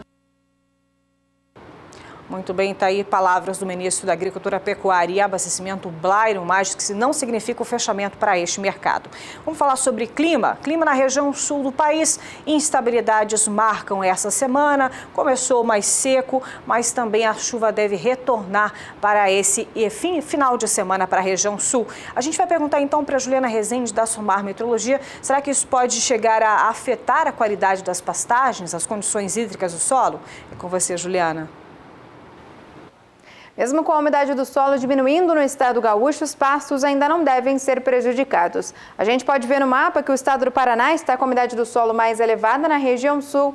Santa Catarina está com índices em torno de 80%. Agora, o Rio Grande do Sul já fica em torno de 70% os índices de umidade do solo. Mas ainda é umidade suficiente para manter bom crescimento para as áreas de pastagens. Nos próximos dias, agora na região sul, as chuvas devem ficar bem fracas. Isso vai acontecer por conta da atuação de uma massa de ar mais seco que vai atuar agora no estado gaúcho, garantir dias ensolarados e também com tempo aberto. Mas as áreas de instabilidades até podem ocorrer de maneira bem mais fraca, acumulados baixos, principalmente no Rio Grande do Sul, em torno de 15 milímetros. Algumas áreas aqui da região metropolitana de Porto Alegre é que ainda pode chover com um pouco mais de intensidade. A partir do segundo período, as instabilidades agora na região sul ainda devem ficar um pouco mais fortes entre o estado do Paraná.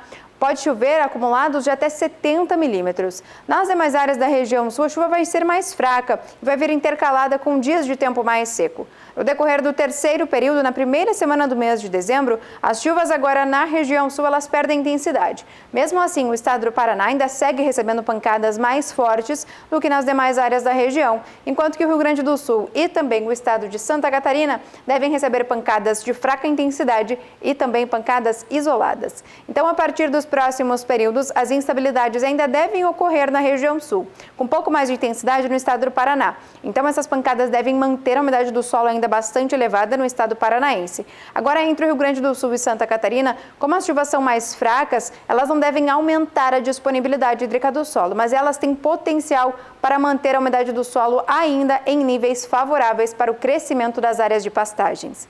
Daqui a pouco eu volto com mais previsão do tempo. Obrigada, Juliana Rezende, pelas informações referentes à região sul do país. Vamos a um breve intervalo comercial, mas na volta teremos informações sobre agricultura. Falaremos sobre tomate, sobre cebola e também informações direto da B3, Brasil Bolsa Balcão. Fique por aqui.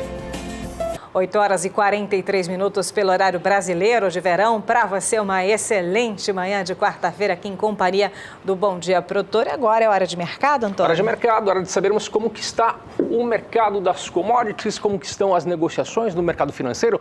E para isso nós vamos até a B3 Brasil Bolsa Balcão falar com o Walter Puga, que já tem para a gente os destaques nesta manhã de quarta-feira. Walter, muito bom dia para você. Quais são os destaques desta manhã? Bom dia, Antônio. Bom dia a você, bom dia a todos. Bom, o noticiário hoje é recheado de informações, análises e comentários a respeito da decisão da Rússia de barrar a importação de carne suína e de carne bovina brasileira. Agora, apesar dos embargos, o jornal Valor Econômico destaca hoje, ao ouvir diretores de entidades, inclusive analistas de mercado, que a Rússia depende da carne brasileira e por isso deve reverter rapidamente essa decisão de proibir a compra de carne do Brasil.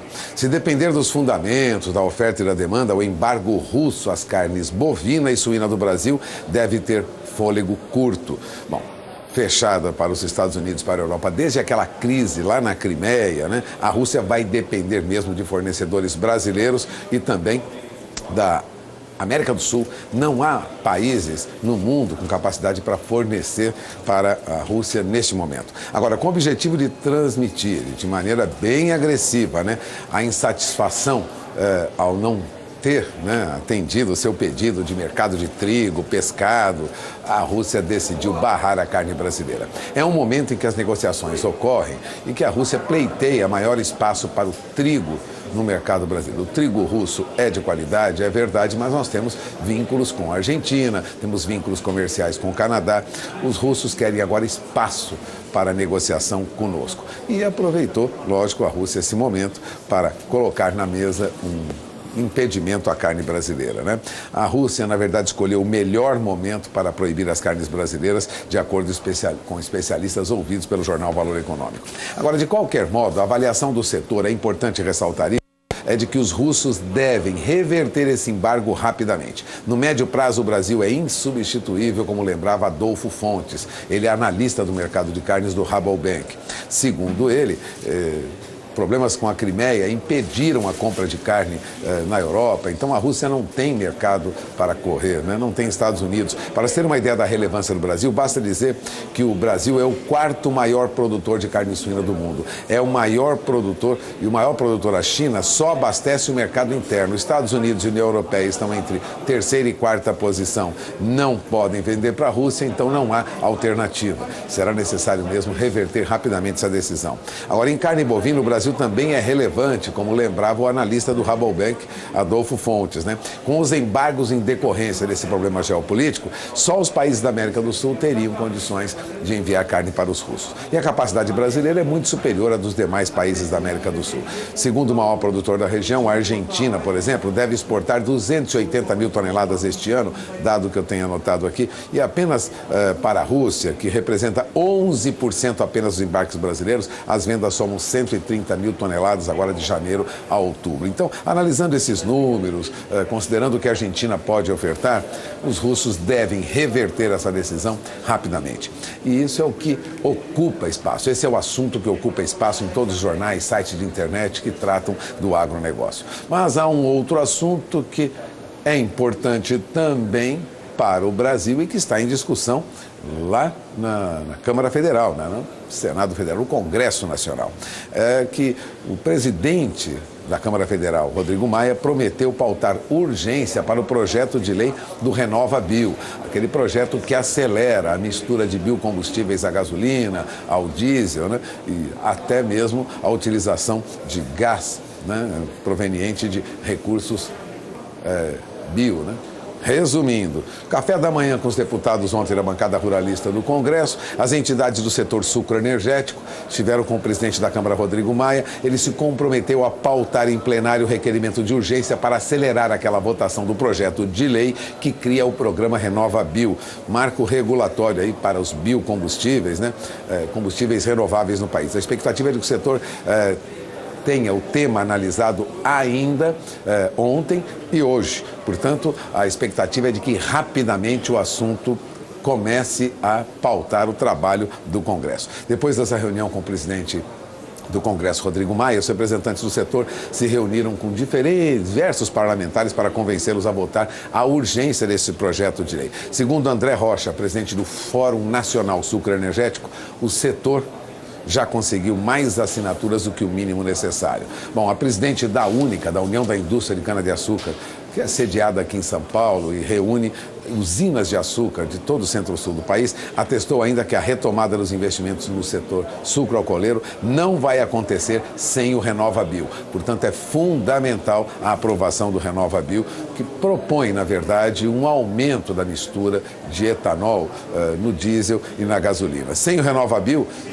o que avalia a União da Indústria de Cana-de-Açúcar, a participação dos biocombustíveis na matriz de combustíveis do Brasil vai decrescer, já que a tendência da economia é expandir, impulsionando o consumo de combustíveis fósseis. Resumindo, impulsionando com o crescimento da economia, a nossa retomada, o consumo de petróleo. Isso tem consequência ambiental, de abastecimento e de uma geração menor de empregos. Os usineiros defendem o RenovaBio com urgência. Bom, e agora 8 horas e 50 minutos, horário de Brasília. Antes de encerrar, vamos rapidamente acompanhar o que ocorre nas principais bolsas do mundo, lembrando que o setor bancário deu impulso nesta madrugada às bolsas da Ásia. Nós temos os painéis, temos o painel mostrando aí para você o que ocorre lá na Ásia.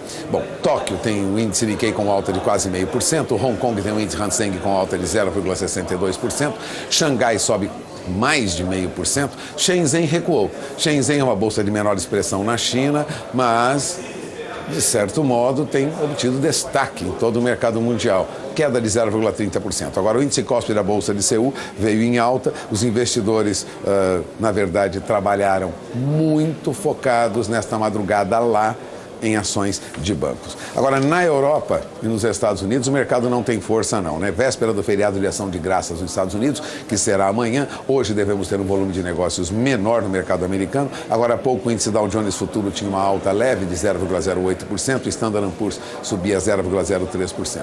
Agora, na Europa, o que ocorria agora há pouco? A Bolsa de Londres subia 0,24%, Paris, de outro lado, caía 0,11%, e a Bolsa de Frankfurt também caía 0,30%. Fraqueza no mercado europeu, leve alta no mercado americano. Não há como esperar grandes modificações hoje, considerando aí o que ocorre nos Estados Unidos e na Europa neste momento, apesar dos bons números lá da Ásia. De olho na informação. Ontem nós tivemos uma disparada no nosso índice Bovespa. O índice Bovespa subiu mais de 1,5% ontem, passou de 74 mil no fechamento, 74.590 pontos. Mas vale lembrar, no início da manhã chegou a se aproximar aí, quase que atingiu e superou, chegou a superar 75 mil pontos. Veja, o fechamento da nossa bolsa ontem em alta de 1,57%. Voltamos à proximidade dos 75 mil pontos, terminamos aos 74.594 pontos. E de outro lado, o dólar caía ontem, né? A expectativa de aprovação na reforma da Previdência, que o governo objetiva acelerar agora nos próximos dias, né? Trouxe aí uma movimentação no mercado de valorização do real e o dólar recuou, mas não recuou muito não. Veja na tela, você acompanha comigo, perto de R$ 3,25, dólar recuou 0,36%, caiu ontem para R$ 3,25 mais 20. Não retorna facilmente à faixa de 13,17, 13,15 que nós víamos recentemente, depois de uma alta que atingiu aí R$ 3,33 em alguns momentos na semana passada. O dólar recua, mas ainda se mantém acima de R$ 3,25. E o que acontece com o dólar agora há pouco é que o dólar recuava diante de várias moedas do mundo depois de um discurso da presidente do Banco Central Americano, Janet Yellen, né? O dólar recua nesta manhã diante de moedas fortes, né? Recua frente ao euro, frente ao dinheiro japonês e também em relação a várias divisas de países emergentes. Bom, mais uma queda para o dólar que o mercado prevê nesta manhã. Eu volto daqui a pouco, nós vamos falar sobre o novo indicador para preço de boi gordo em São Paulo. Agora eu retorno o sinal para Campo Grande. Elaine, Antônio. Obrigado, Walter, pelas informações. Daqui a pouquinho nós teremos mais detalhes com relação a essas novas cotações da arroba do boi gordo que passa a ser vigorado a partir do ano que vem. Temos informações agora com a Elaine Valdez. É isso mesmo, a agricultura chegando nesta manhã de quarta-feira para você de todo o Brasil que está aqui ligadinho, sintonizado na nossa programação. E eu começo destacando os preços dos tomates, salada longa-vida do tipo 2A e 3A, que estão em queda na CEAGESP, que é a Central de Abastecimento do Estado de São Paulo, devido à maior oferta dos produtos. Além disso, também a colheita da safra de verão já vem sendo considerada bastante expressiva. Só que, conforme colaboradores do Hortifruti CPEA, essas chuvas vêm manchando os frutos, os tomates e também garantindo maior acidez, principalmente dos tomates mineiros. Vamos acompanhar como começou essa semana, dia 20, em algumas regiões produtoras aqui do país. Bom dia, produtor, mostrando para você algumas variedades. Temos aqui o tomate italiano do tipo 3A em Campinas, o valor começando também para a referência da caixa em R$ 31,67, a caixa de 20 quilos. Para o tomate italiano 3A, agora em São Paulo, capital, essa mesma caixa está no valor de R$ 28,00. Para a salada do tipo 3A em Belo Horizonte, a caixa saindo a R$ 35,60. Também o tomate salada 3A em Campinas, R$ 28,00. E para o Rio de Janeiro, tomate salada 3A, localizado então na capital aí do estado do Rio de Janeiro, R$ 32,86. Além disso, mais valores também para a gente poder acompanhar, divulgados pelo Hortifruti CPEA. E para finalizar, temos o tomate salada 3A em São Paulo, capital, a caixa de 20 quilos, a referência de R$ 27,00. Portanto, por conta dessa maior oferta dos frutos, o valor vem caindo e vem sendo verificado pelas principais centrais de abastecimento do país. Ainda falando sobre agricultura, a safra de cebola 2017-2018 de Tuporanga, em Santa Catarina, deve ter uma perda de 20% em produtividade. Isso devido ao desenvolvimento dos bulbos, que foi afetado às altas temperaturas. O mês de outubro, por exemplo, foi marcado com temperaturas mais amenas e essa amplitude térmica pôde resultar em maior quantidade de bulbos de menor calibre.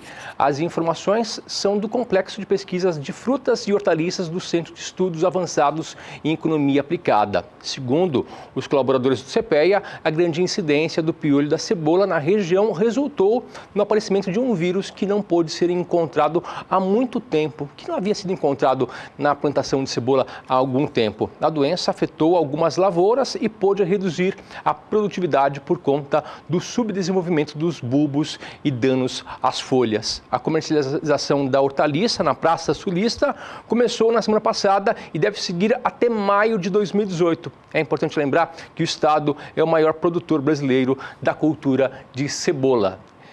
Essas informações foram divulgadas pelo CPEA e agora nós temos informações da Conab. É isso mesmo, Antônio, que no início dessa semana a Companhia Nacional de Abastecimento divulgou o 11º Boletim Hortigranjeiro com valores referentes para as hortaliças e frutas durante o mês de outubro nas principais centrais de abastecimento aqui do nosso país. E diferente do mês anterior, as hortaliças estão agora com preços mais elevados, enquanto que para as frutas elas também ocasionaram queda em várias delas. E são essa média, você vai acompanhar agora os principais altos e também as principais quedas apontadas nesse relatório no início da semana para você de todo o Brasil. A gente começa destacando a principal alta para a hortaliça, que foi a batata. Ela teve uma alta em comparação com o mês de setembro, de uma alta de aproximadamente 90%, principalmente nas ceasas do estado de Goiás, Paraná, Distrito Federal, Rio de Janeiro, Espírito Santo e São Paulo. Você já deve ter percebido nas gôndolas também dos supermercados essa alta verificada agora para o mês de outubro. Além disso, temos também outra alta verificada, foi a cenoura, com alta de 49% para o mês de outubro em comparação com o mês de setembro, principalmente nos estados do Espírito Santo, a capital federal, Distrito Federal, o Paraná e também para o estado de Goiás. E para esses dois produtos, a explicação da alta foi a diminuição na oferta da safra de inverno. E apesar do aumento verificado no levantamento anterior, as frutas deram uma equilibrada para os consumidores nos preços em outubro e ficaram mais baratas na maioria das ceasas analisadas. É o que você vê aqui, a principal queda foi verificada para o mamão, com uma queda de aproximadamente 44% em comparação com o mês de setembro, principalmente para os estados de Goiás e Minas Gerais. Além disso, o mamão, que tinha sido o grande vilão de setembro, voltou a patamares menores, com uma maior oferta das espécies, principalmente mamão papaya, mineiro, baiano e capixaba. Outra queda também verificada foi para a banana, e você certamente gente já percebeu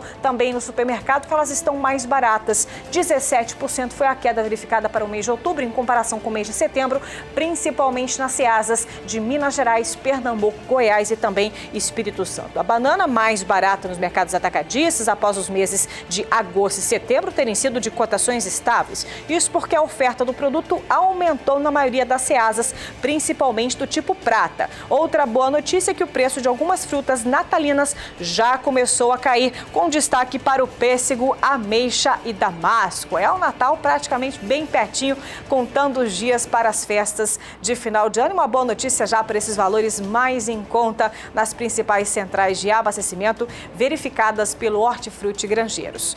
Por aqui, mais destaques. Você vai ver agora informações para que você também possa acompanhar como está o cenário da agricultura e da pecuária brasileira. E mais uma vez, Bom Dia Produtor fala para você sobre as condições climáticas pelo país. Na região norte, por exemplo, lá existe uma instabilidade devido à umidade relativa do ar que está bem elevada. Existe previsão de chuva para essa região. A Juliana Rezende, da Sumar Meteorologia, traz para a gente informações com relação à abrangência e ao volume dessas chuvas. Juliana, é com você. As próximas chuvas na região norte devem ser abrangentes, mas com forte intensidade, somente mesmo na faixa mais a oeste da região nortista. Justamente nessas áreas, a umidade do solo está um pouco mais elevada, que fica aqui entre o Amazonas, Rondônia, Acre também. No decorrer dos próximos 5 dias, as instabilidades tropicais da região norte vão conseguir espalhar pancadas de chuva. Aqui pelo sul do Pará, Tocantins também. De maneira geral, o volume de chuva vai ser bem distribuído agora nos próximos 5 dias, ficando em torno de 30 milímetros aqui para o estado do Amazonas. Aqui no estado do Tocantins pode chover até 50 milímetros de forma mais pontual nas áreas mais ao norte do estado. A partir do segundo período, as chuvas agora na região norte, elas perdem intensidade aqui nessa região entre Tocantins, Pará e Amapá e ganham uma intensidade entre o Amazonas, Rondônia e Acre. Então as pancadas seguem com um pouco mais de intensidade na metade oeste e na metade leste as chuvas perdem intensidade. A partir do terceiro período, pouca coisa vai mudar na região, porque a chuva segue mais fraca desse lado e dessas áreas mais a oeste as chuvas ganham bastante intensidade. Em algumas áreas aqui da faixa oeste do Amazonas pode chover até 50 milímetros na primeira semana do mês de dezembro. Então, ao longo das próximas semanas, as instabilidades tropicais da região norte vão migrar novamente para a metade oeste. Com isso, a umidade do solo ainda deve seguir bastante elevada, os pastos devem manter bom potencial produtivo e também manter bom ritmo de crescimento. Hoje eu encerro por aqui a minha participação. Até mais! Obrigada, Juliana Rezende. Portanto, ela volta amanhã com mais previsões para os próximos períodos para o seu planejamento estratégico. Hora de mercado, vamos voltar a B3 Brasil Bolsa Balcão, fazer o contato com o jornalista Walter Polga Júnior, que já está posicionado para nos deixar atualizados nesta manhã de quarta-feira, para que a gente possa verificar então o que está acontecendo e o que ele traz para a gente nesse momento.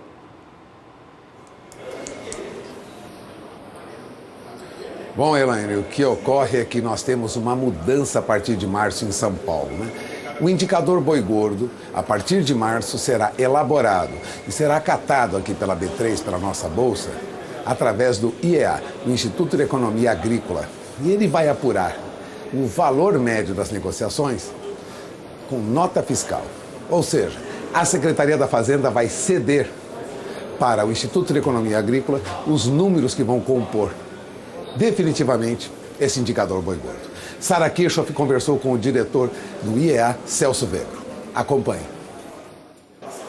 E Celso Vegro, diretor do Instituto de Economia Agrícola, vai falar sobre essa inovação aí que deve representar algumas mudanças, né, positivas para o mercado do boi gordo. O que vocês esperam aí com esse novo, não é um levantamento, mas sim um novo modelo econométrico, Celso? Nossa intenção é oferecer ao mercado mais transparência. E, para tanto, vai ser substituída as rotinas até então desenvolvidas por uma nova, onde os negócios ocorridos objetivamente, ou seja, número de cabeças adquiridas pelos frigoríficos, vão formar os parâmetros que vão ser incluídos dentro do modelo para a produção desse índice. Então, com isso, a gente vai ter não apenas uma opinião do informante que comercializa gado nas praças paulistas, mas uma representatividade de todos os frigoríficos que operaram naquele dia comprando animais para o abate. Então nós vamos ter a informação, através da Secretaria da Fazenda, processados pelo Instituto de Economia Agrícola, de preços e quantidades dos animais comprados para o abate. E isso vai representar um salto de qualidade na informação, na produção do índice, na confecção desse índice, e que isso vai dar muito mais segurança para ambas as partes envolvidas nos negócios futuros que ocorrem aqui na B3. Isso porque será feito sobre dados criptografados de notas fiscais, né? Da comercialização. Todas as notas recebidas no dia anterior serão enviadas para o Instituto de Economia Agrícola, que vai descodificar todo esse material, trazer para dentro do modelo econométrico e produzir o indicador até o final do dia. A ideia é que a gente, todo dia às 6 da tarde, isso ainda não está bem claro, mas todo dia às 6 da tarde o indicador vai estar disponível nas páginas do Instituto para que os negócios ocorridos na B3 possam ser quitados, finalizados, né? Ver quem que tem ajuste para mais ou para menos.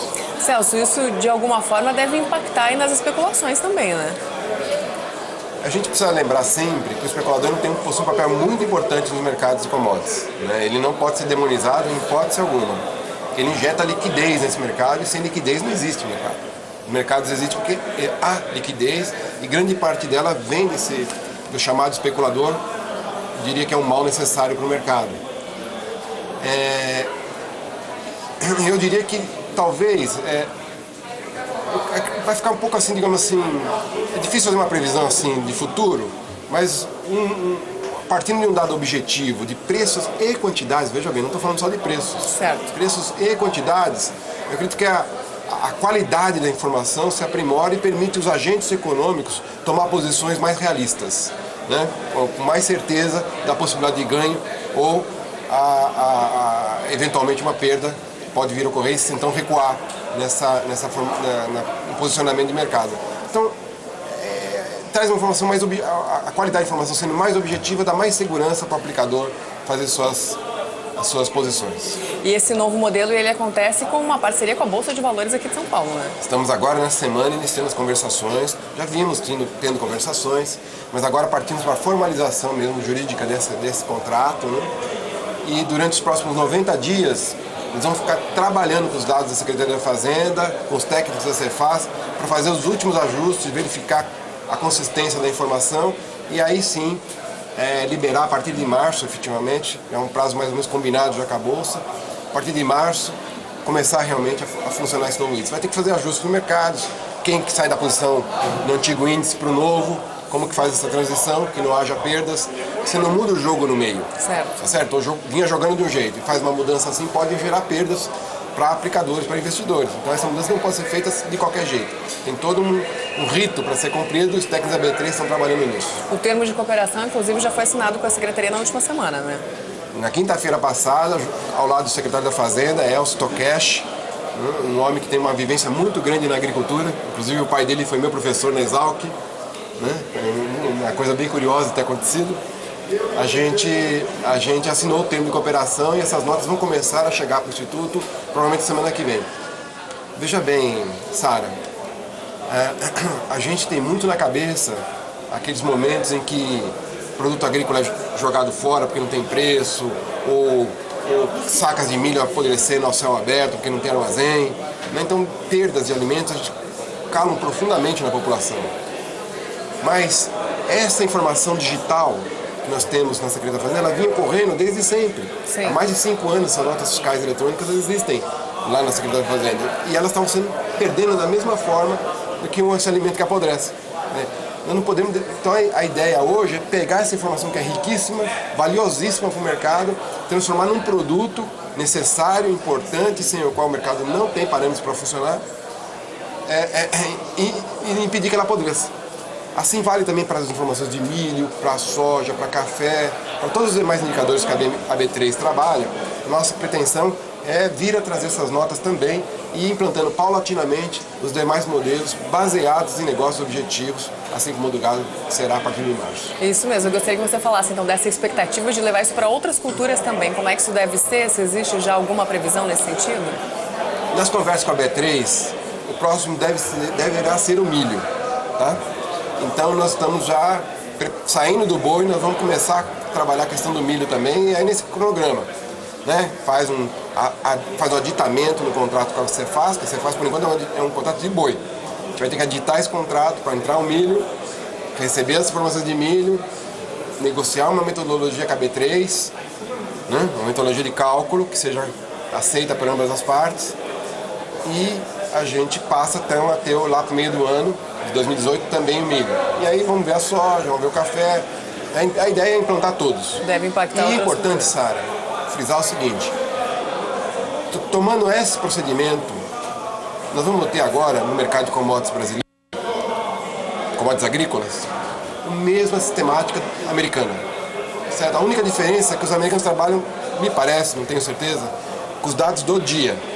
A única diferença nossa com os americanos é que o nosso dado é do dia anterior.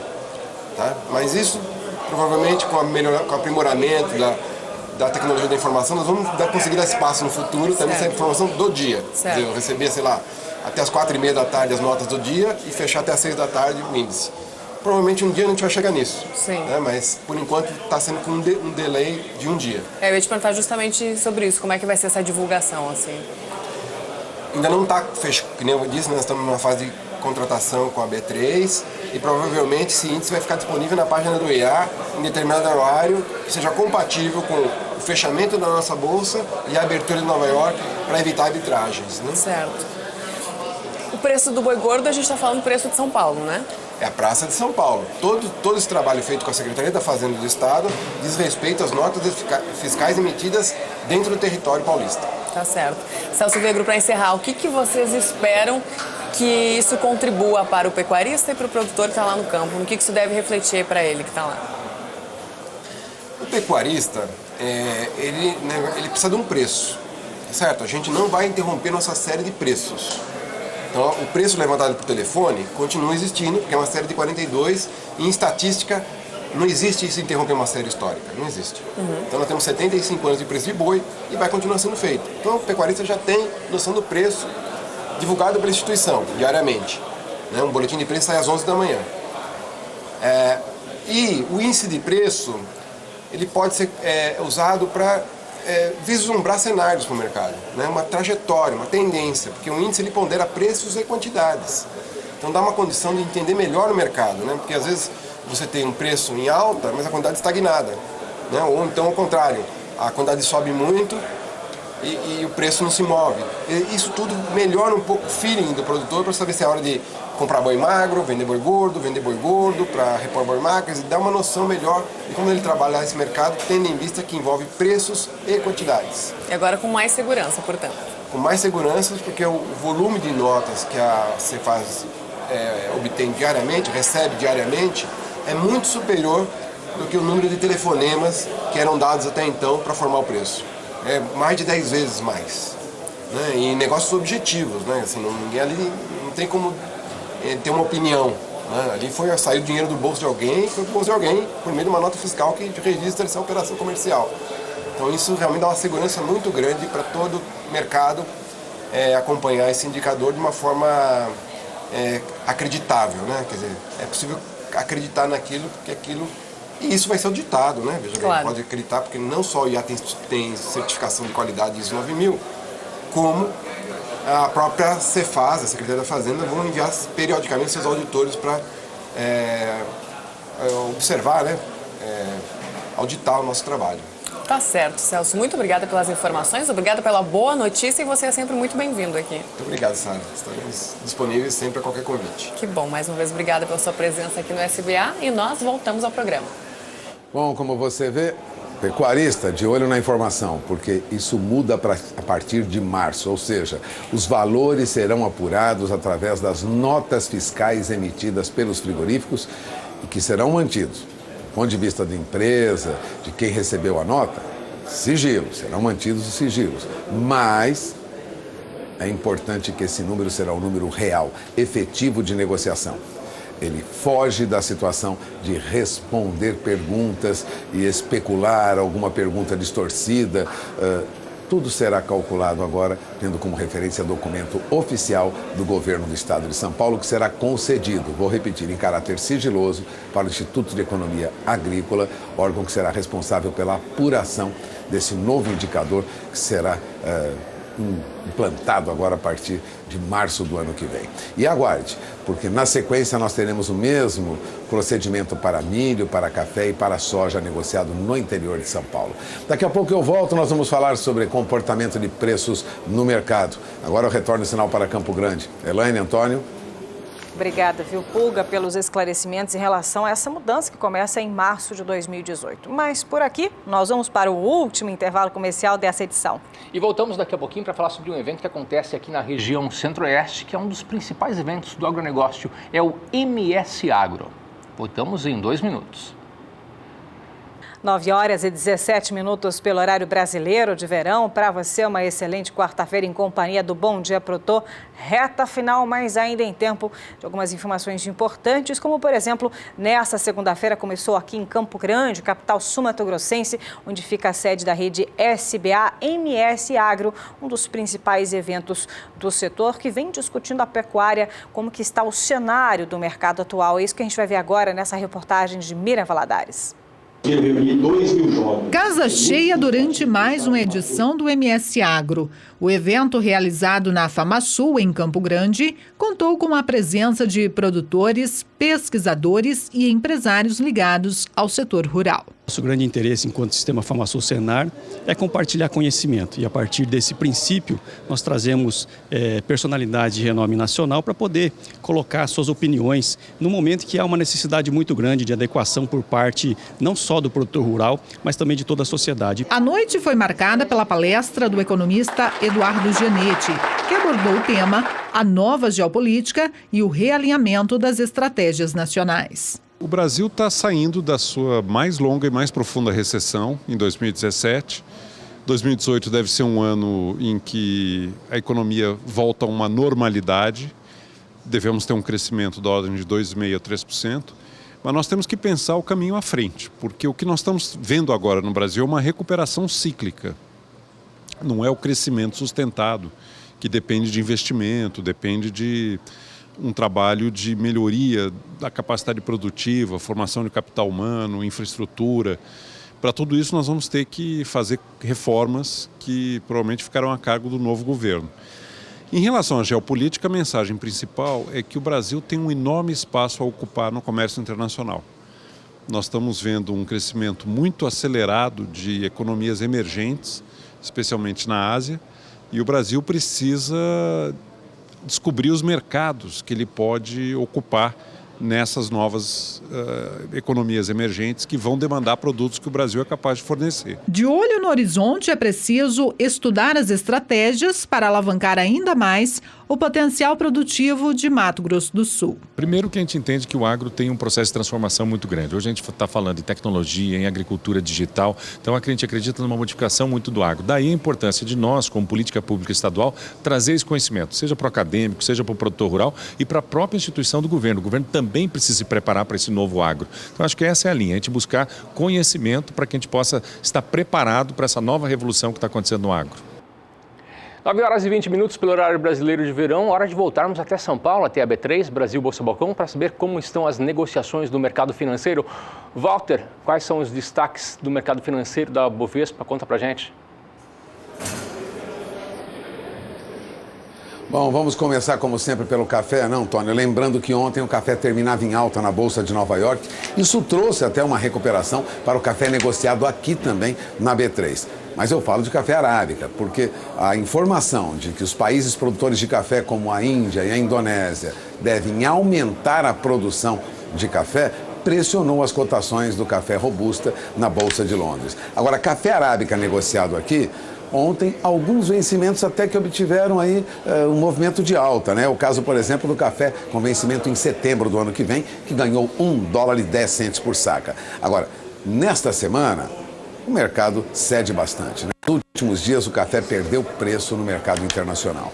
Agora, você acompanha comigo o levantamento feito pelo CPEA. Lembrando que Safras e Mercado apurava que no sul de Minas Gerais e no Cerrado Mineiro, café arábica, bebida boa, com 15% de catação, é negociado, veja, sul de Minas, Cerrado Mineiro, entre R$ 460 e R$ 465 a saca em média.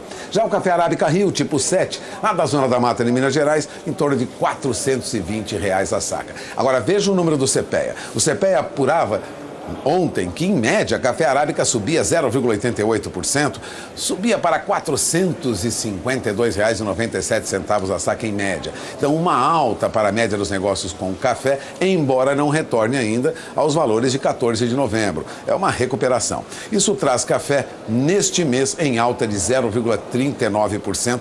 Se bem que já subiu mais, né? Quando atingiu aí no dia 14 valores na faixa de 457, perto de R$ 458 a saca, chegou a subir quase 1,5%.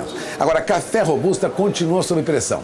Café robusta, considerando o levantamento do CPEA ontem, perde neste mês, no indicador do CPEA, que tem como referência o Espírito Santo, mais de 2%. É o que você tem na tela do seu televisor, acompanhe comigo. Café robusta esboçou uma reação no dia 20 de novembro, em média passou de R$ 366 a saca, mas recuou de novo ontem para R$ 365,06 a saca.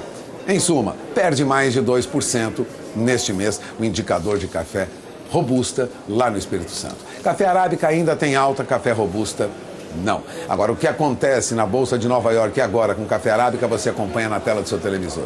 Veja, os primeiros negócios nesta manhã mostram alguma recuperação para o café arábica no mercado internacional, considerando aí como referência a Bolsa de Nova York, né? O contrato de dezembro a $1,24 por libra-peso sobe, mas sobe pouco, tem alta de 0,35%, ou melhor, 0,28%, sobe 35 pontos. O café negociado para março a $1,26 por libra-peso também sobe muito pouco, ganha 15 pontos agora. E o café negociado para maio a $1,29, sobe pouco também, sobe 20 pontos nos últimos negócios. Em Londres, ontem o mercado continuava sob pressão. Em Londres, nesta manhã, veja os últimos negócios na tela do seu televisor. Tem a coluna Últimos Negócios, você tem os preços de negociação neste momento no mercado londrino. Queda de quase 0,5% para o vencimento mais curto e queda superior a 0,5% para os vencimentos mais longos no mercado futuro de café robusta. O café para novembro recua $8 por tonelada, cai agora para $1.810 a tonelada. Os demais contratos operam abaixo de $1.800 a tonelada. O contrato de janeiro perde $11 por tonelada, está a $1.790 a tonelada. O contrato de março a $1.774 a tonelada, perde $9 por tonelada. E o contrato de maio a $1.781 por tonelada, perde $9 por tonelada. Veja que a baixa se acentua nos últimos negócios, agora janeiro já perde mais, perde $13 por tonelada. Enquanto isso, aqui na B3, agora 9 horas e 25 minutos, horário de Brasília, veja os preços de negociação no mercado futuro brasileiro. Aqui na B3, segmento BMF Bovespa, né? Segmento commodities. Contrato de café com entrega prevista para dezembro de $152,45, ganha mais de 1%, sobe para $154 a saca. Contrato de março, que estava a $157,10, sobe também quase 1%, vai a $158,60 a saca. E o contrato de setembro de 2018, então supondo aí uma entrega para setembro de 2018, é o segundo contrato mais negociado aqui na B3, tem alta também, alta de 0,72%, sobe para $159,85 a saca. Agora, vale lembrar que o dólar está em queda frente ao real, portanto, já é de se esperar uma correção nos valores em dólar para commodities negociadas em bolsa e commodities negociadas em mercado de exportação. Portanto, em parte, essa alta para o mercado do café aqui na B3 é resultado de movimento de mercado de câmbio. E agora vamos para o mercado do boi gordo, porque a Rússia anunciou aquelas restrições temporárias à carne suína e bovina do Brasil, mas no caso de suíno, A Associação Brasileira de Proteína Animal rebateu a Rússia e diz que a carne suína brasileira exportada não tem ractopamina, como alegam os técnicos russos, né? Aliás, o Ministério da Agricultura pediu à Rússia laudos que comprovem problemas em carne suína brasileira. O Ministério da Agricultura confirmou ontem, no final da tarde, que técnicos do Departamento de Inspeção de Produtos de Origem Animal, né, conversaram por videoconferência com integrantes do Departamento do Serviço Federal de Vigilância Sanitária lá da Rússia sobre a presença de ractopamina na carne suína brasileira exportada para o mercado russo. Bom, os dois países conversaram sobre o assunto, segundo jornalistas da Agência Estado apuraram. Agora, o Ministério da Agricultura informou que até o presente momento não recebeu, por parte do governo russo, nenhuma notificação sobre suspensão de carne bovina e suína brasileira, mas apenas a notificação sobre a presença da ractopamina. Bom, esse embargo passaria a vigorar a partir de 1º de dezembro. Na verdade, como comentávamos no início do bloco passado, né, aqui no bloco anterior, no noticiário aqui de Bom Dia Produtor, o interesse dos russos é forçar, né, uma negociação para a entrada de trigo russo no Brasil. Agora, o ministro Blairo Maggi diz que essas restrições da Rússia à carne bovina e suína se referem apenas a algumas empresas e, resumindo, a suspensão decidida pela Rússia tem efeito limitado sobre as exportações do Brasil, já que analistas e representantes ouvidos por agências de notícias dizem que, além da perspectiva da medida ser revertida rapidamente, porque não há como a Rússia obter proteína animal em outros países do mundo, fora Brasil e Argentina, algum fornecimento na América do Sul, os russos costumam mesmo importar muito menos entre dezembro e fevereiro, período de frio intenso lá no hemisfério norte, o que leva invariavelmente ao congelamento dos portos lá na Rússia. Portanto, não há como se preocupar, pelo menos no curto prazo, com essa expectativa.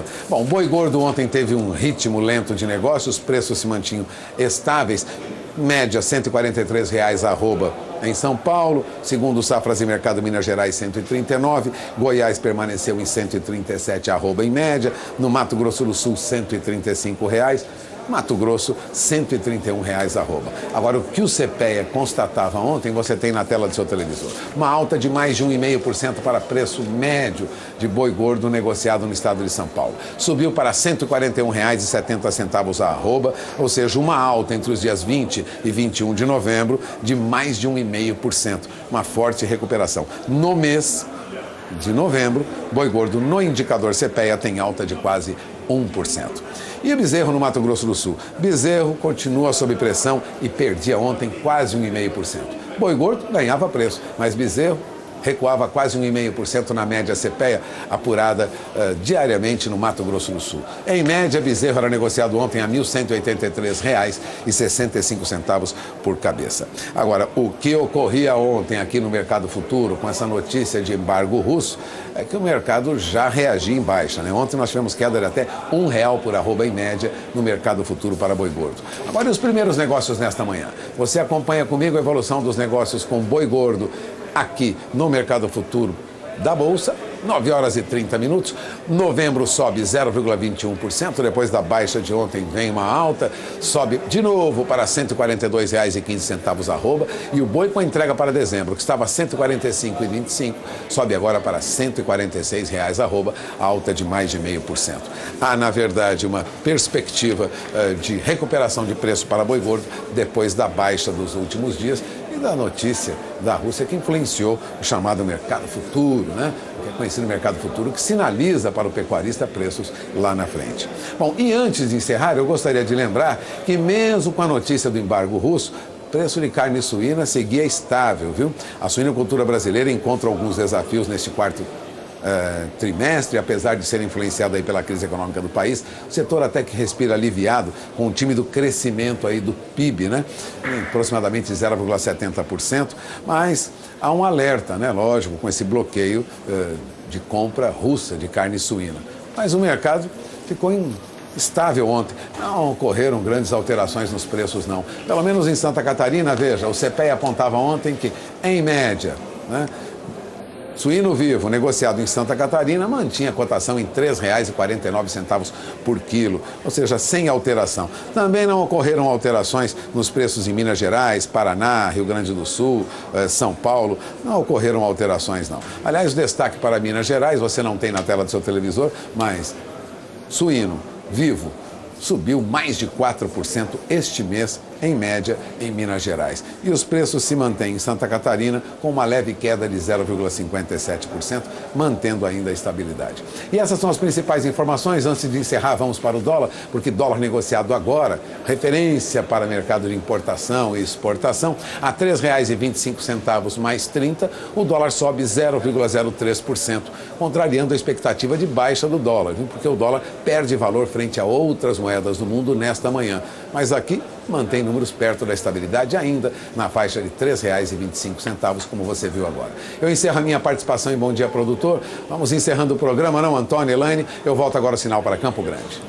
Obrigado, Walter, pelas informações. Para você, ótima quarta-feira. E nós também voltamos amanhã a partir das 7h15 da manhã. Desde já, obrigado pela audiência, obrigado pela sua companhia. E também é bom lembrar que se você perdeu algum conteúdo, basta você acessar daqui a pouco o nosso portal no YouTube, youtube.com/canal do Boi.